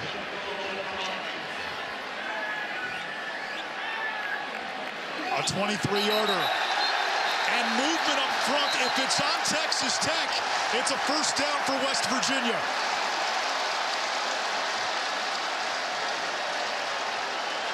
Huge call. I think they might get the offense for putting their hands down super suddenly on that. False start. Offense quick and abrupt movement. 5-yard penalty, 4th down. You watch, this looks like it was by design because it was the entire unit. They probably gave them a set call up there. Watch, every lineman is going to jut their hand down at the same time here, trying to draw the defense offside. You know what? I don't hate it either because you're close here. It's still not a super long field goal. And so you see if you can get the refs to miss it and the defense to bite. So now a 28-yarder for the tie.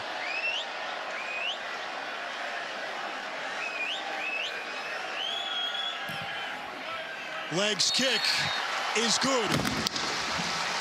20 apiece.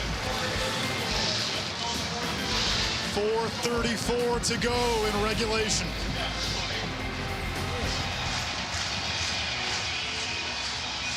Kentucky looking to go to 5-0. Tied at 20. Texas Tech led 17-zip at halftime. It's been mostly West Virginia in the second half. The Red Raiders defense, though, forcing a field goal. On the bounce, Townsend. Taken down at the 16-yard line.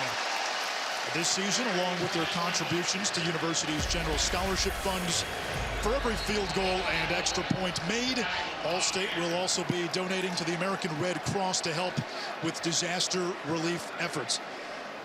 You got to give a lot of credit to Matt Wells and his staff. Last week, he said they were embarrassed against Texas, gave up 70 points as we have a player down. And boy, injuries have been a common thread the last 2 Saturdays for Texas Tech. But the Red Raiders gave up 70 as that's Townsend who's down. 70 points to Texas, more than 600 yards of total offense against the Longhorns. Today, they pitch a first-half shutout. They do it without 3 players in their secondary who were starters, all out. Lose 2 more players in the secondary throughout the game. And then on offense, all-conference center out. All Big 12 wide receiver Eric Ezukama out. Leading rusher Taj Brooks still out. Oh, by the way, you've got your backup quarterback because Tyler Shuck broke his collarbone last week. 4:30 to go. You've got the ball.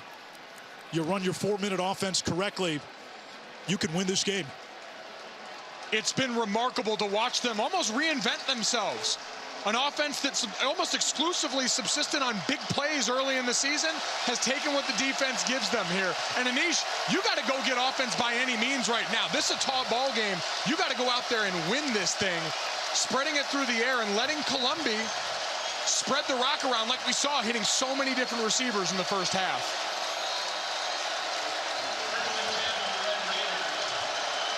Two tight ends, both split wide now.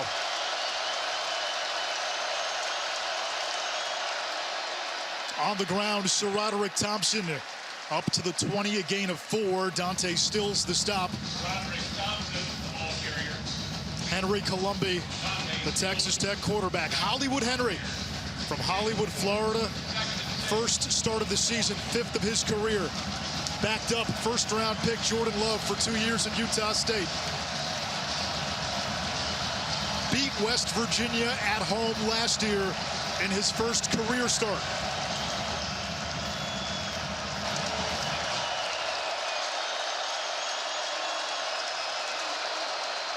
Columbi rolls to his right.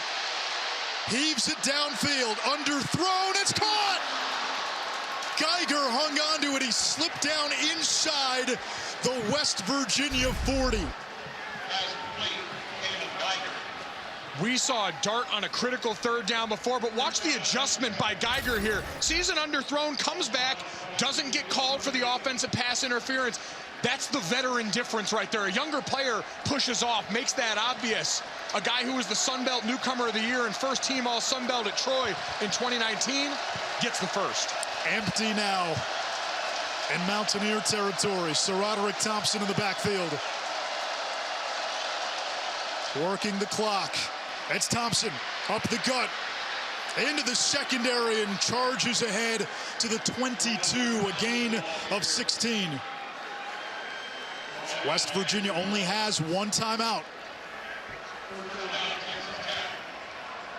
And so you see now for Texas Tech, really throttle this thing down here. You want to be snapping this thing inside 10 seconds on the play clock every single play leading up. Now that you're clearly in field goal range here, still take the throws if they're there, still full complement of your offense, but you get to dial this thing all the way back and bleed clock right now.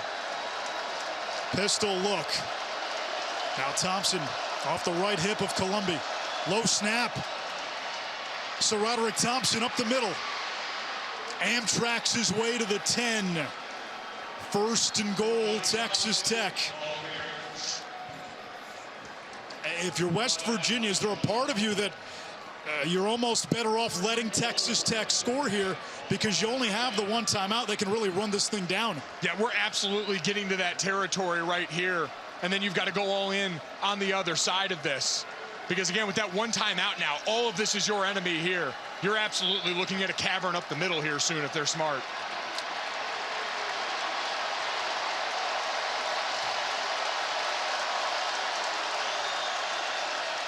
With the play clock running down, Thompson to the 6-yard line, tackled by Mahone. If you're West Virginia, when are you looking at using that last timeout? I think it's got to be soon here. And again, if you're using that timeout inside here, you've got to then on the other side of that, I think, go and let them score. Now the one wild card here is the return game for West Virginia. Winston Wright has a chance to break one. He averages better than 40 yards a kick return entering play, but again, Texas Tech is going to run this as far down as they can.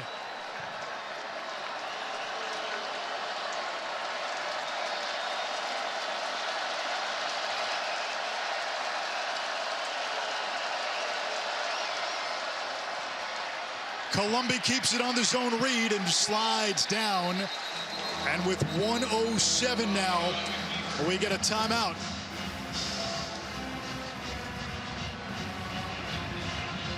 .106. West Virginia has called their third and final charge timeout of the game.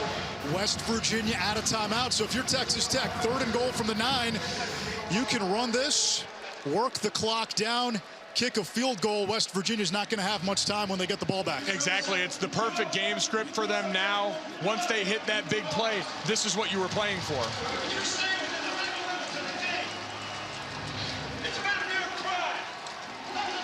Our game track is brought to you by Mission Tiger, and we look at Henry Columbi. We talked about the incredible day that he had last year, coming in, getting his first start, rallying West Virginia from down 10 today. You see the numbers there, and especially in big moments. Backed up on 3rd down earlier, hits a bomb. Earlier on this drive, finds Kalen Geiger for a big throw to set up where they're at now with a chance to, as you pointed out, in 4 minutes, bleed this thing down all the way to the end, get that score, and leave West Virginia with the smallest margin possible. A great job by the unfazed Henry Columbi, who stayed ready for this moment and executed.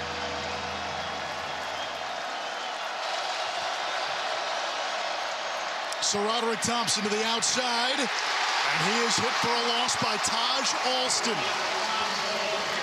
And Texas Tech can now take this down to about 22, 23 seconds.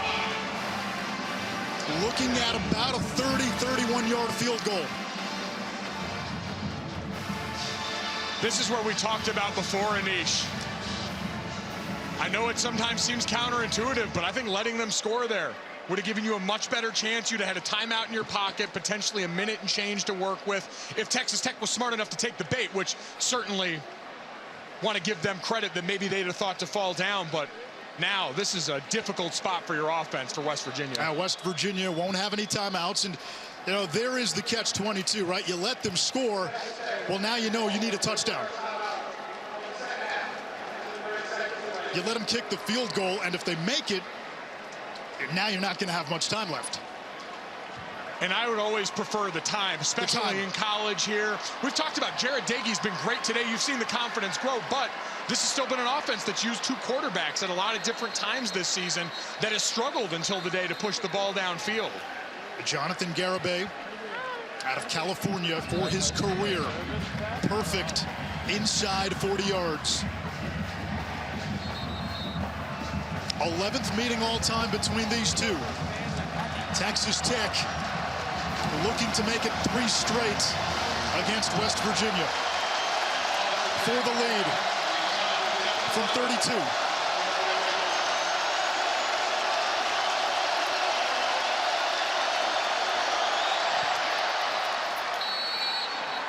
Texas Tech 23, West Virginia 20. 18 seconds to go, and now this becomes a crucial kickoff. Winston Wright, the return man for West Virginia, against Maryland in the season opener, had a 98-yard return that set up a score. He took one back for a score against LIU in week 2. Took one back against Baylor 2 years ago. So, if you're Texas Tech, what's now the plan on this kickoff? You're either, if you can, boot the ball out of the back of the end zone, but I know for most college kickers that can be difficult. You'd almost think about that mortar sky kick here. Make one of the up backs field this thing and bang a knee on that so you don't risk the one thing that can hurt you with 18 seconds left is that return. Maybe even consider a squib kick on this thing, anything to keep the ball away from one in blue. It becomes a chess match. What do you do? What's your risk tolerance? Anything shorter may give West Virginia a play or two to at least attempt a last-second field goal. Trey Wolff, the kickoff man, and Wright waiting a few yards deep in his own end zone.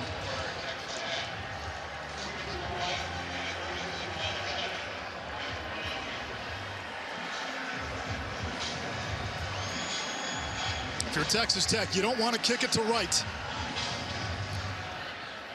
Line drive, Squibber. Wright's got a chance. They'll take the knee right there. That will bring the ball out to the 25-yard line. Only 1 second ran off the clock. 17 seconds, no timeout. The vertical game has worked for West Virginia in the second half, but now the defense knows it's coming. Now the defense knows it's coming. You got to get this thing towards the sideline here. If it by any chance ends up in the middle of the field and you get that first down. I'm sorry, it'll be at the 9-yard line where West Virginia will take over. It was not a fair catch. He put his knee on the ground. Doege will throw. Over the middle, it's caught. Estelle, he gets down at the 40-yard line. 9 seconds to go. It'll momentarily stop the clock.